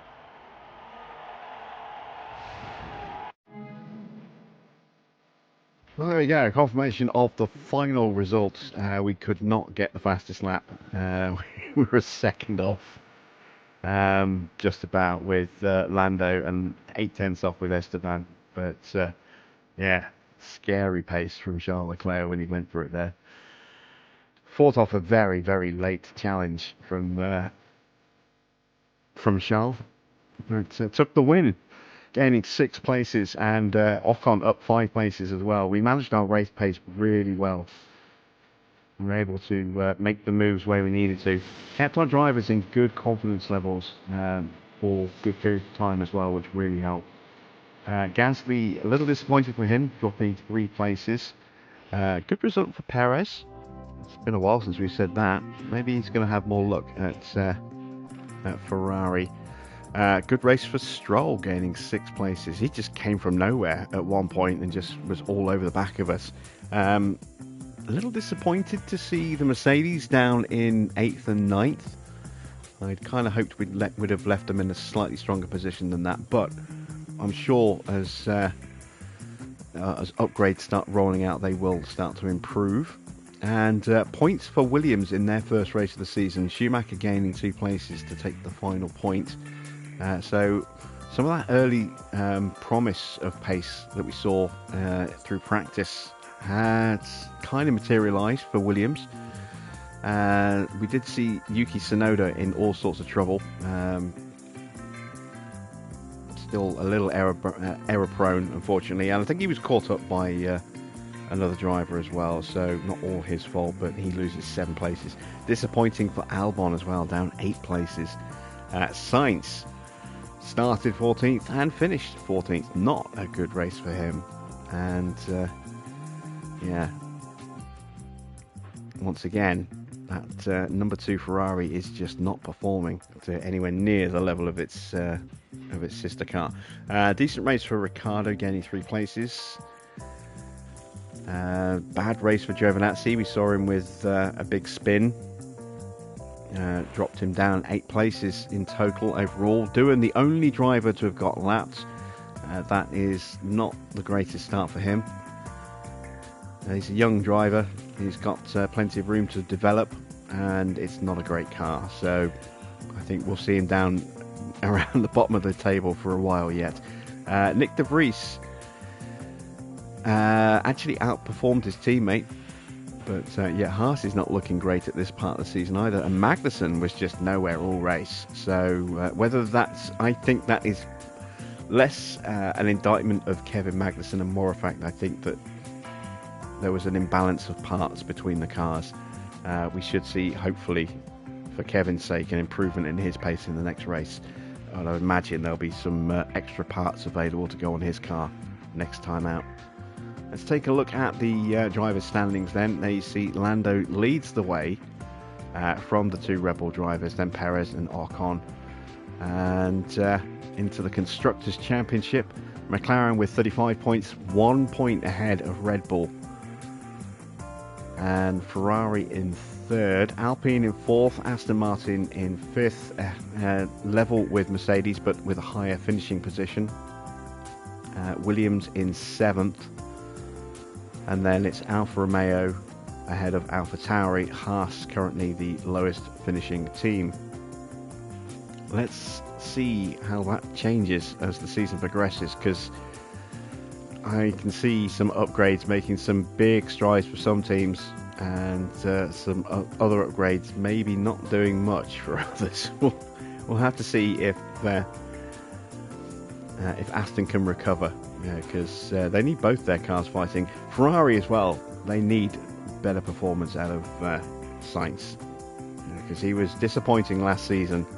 Took him an eternity to get into the triple digits in terms of points, and he's not exactly starting this season strongly either.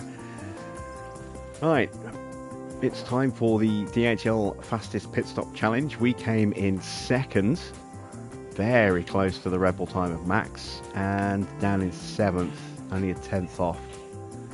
So yeah, definitely room to work with our pit crew, but that's a good solid start. That's 24 points, puts us in second place, just 5 behind Red Bull, and a point ahead of Mercedes, and then Ferrari 4th, Aston Martin 5th, Alpha in 6th. There's the problem we had there, a stuck wheel nut for Ocon on his first stop, but not a huge delay. We only lost 1.3 seconds on that stop. Yeah, maybe just over a second on that stop when you compare it to his other one. And 2 very quick stops there for Lando. So encouraging signs from our pit crew to be nice and quick this early in the season. Let's take a look at our driver reports. Busy race for Esteban Ocon. 21 successful defences, 9 failed, 15 overtakes, 15 failed overtakes. Yeah, he was definitely a bit busy today. Let's take a look at Lando. 8 successful overtakes, 5 failed, 12 successful defences, just 2 failed for him. A great weekend for Lando. And we paid out drive bonuses. Ocon gets a very strange bonus of $89,176. A much more rounded, even 175k for Lando. In terms of our sponsors, we achieved our performance targets, and we also achieved our guarantee as well. We were a little conservative on those. Based on how we finished today, we can certainly look to improve upon that for future races with our sponsors.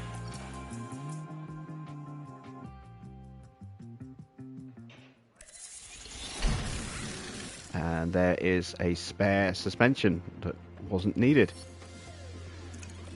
So we now have 3 of those in stock. Good stuff.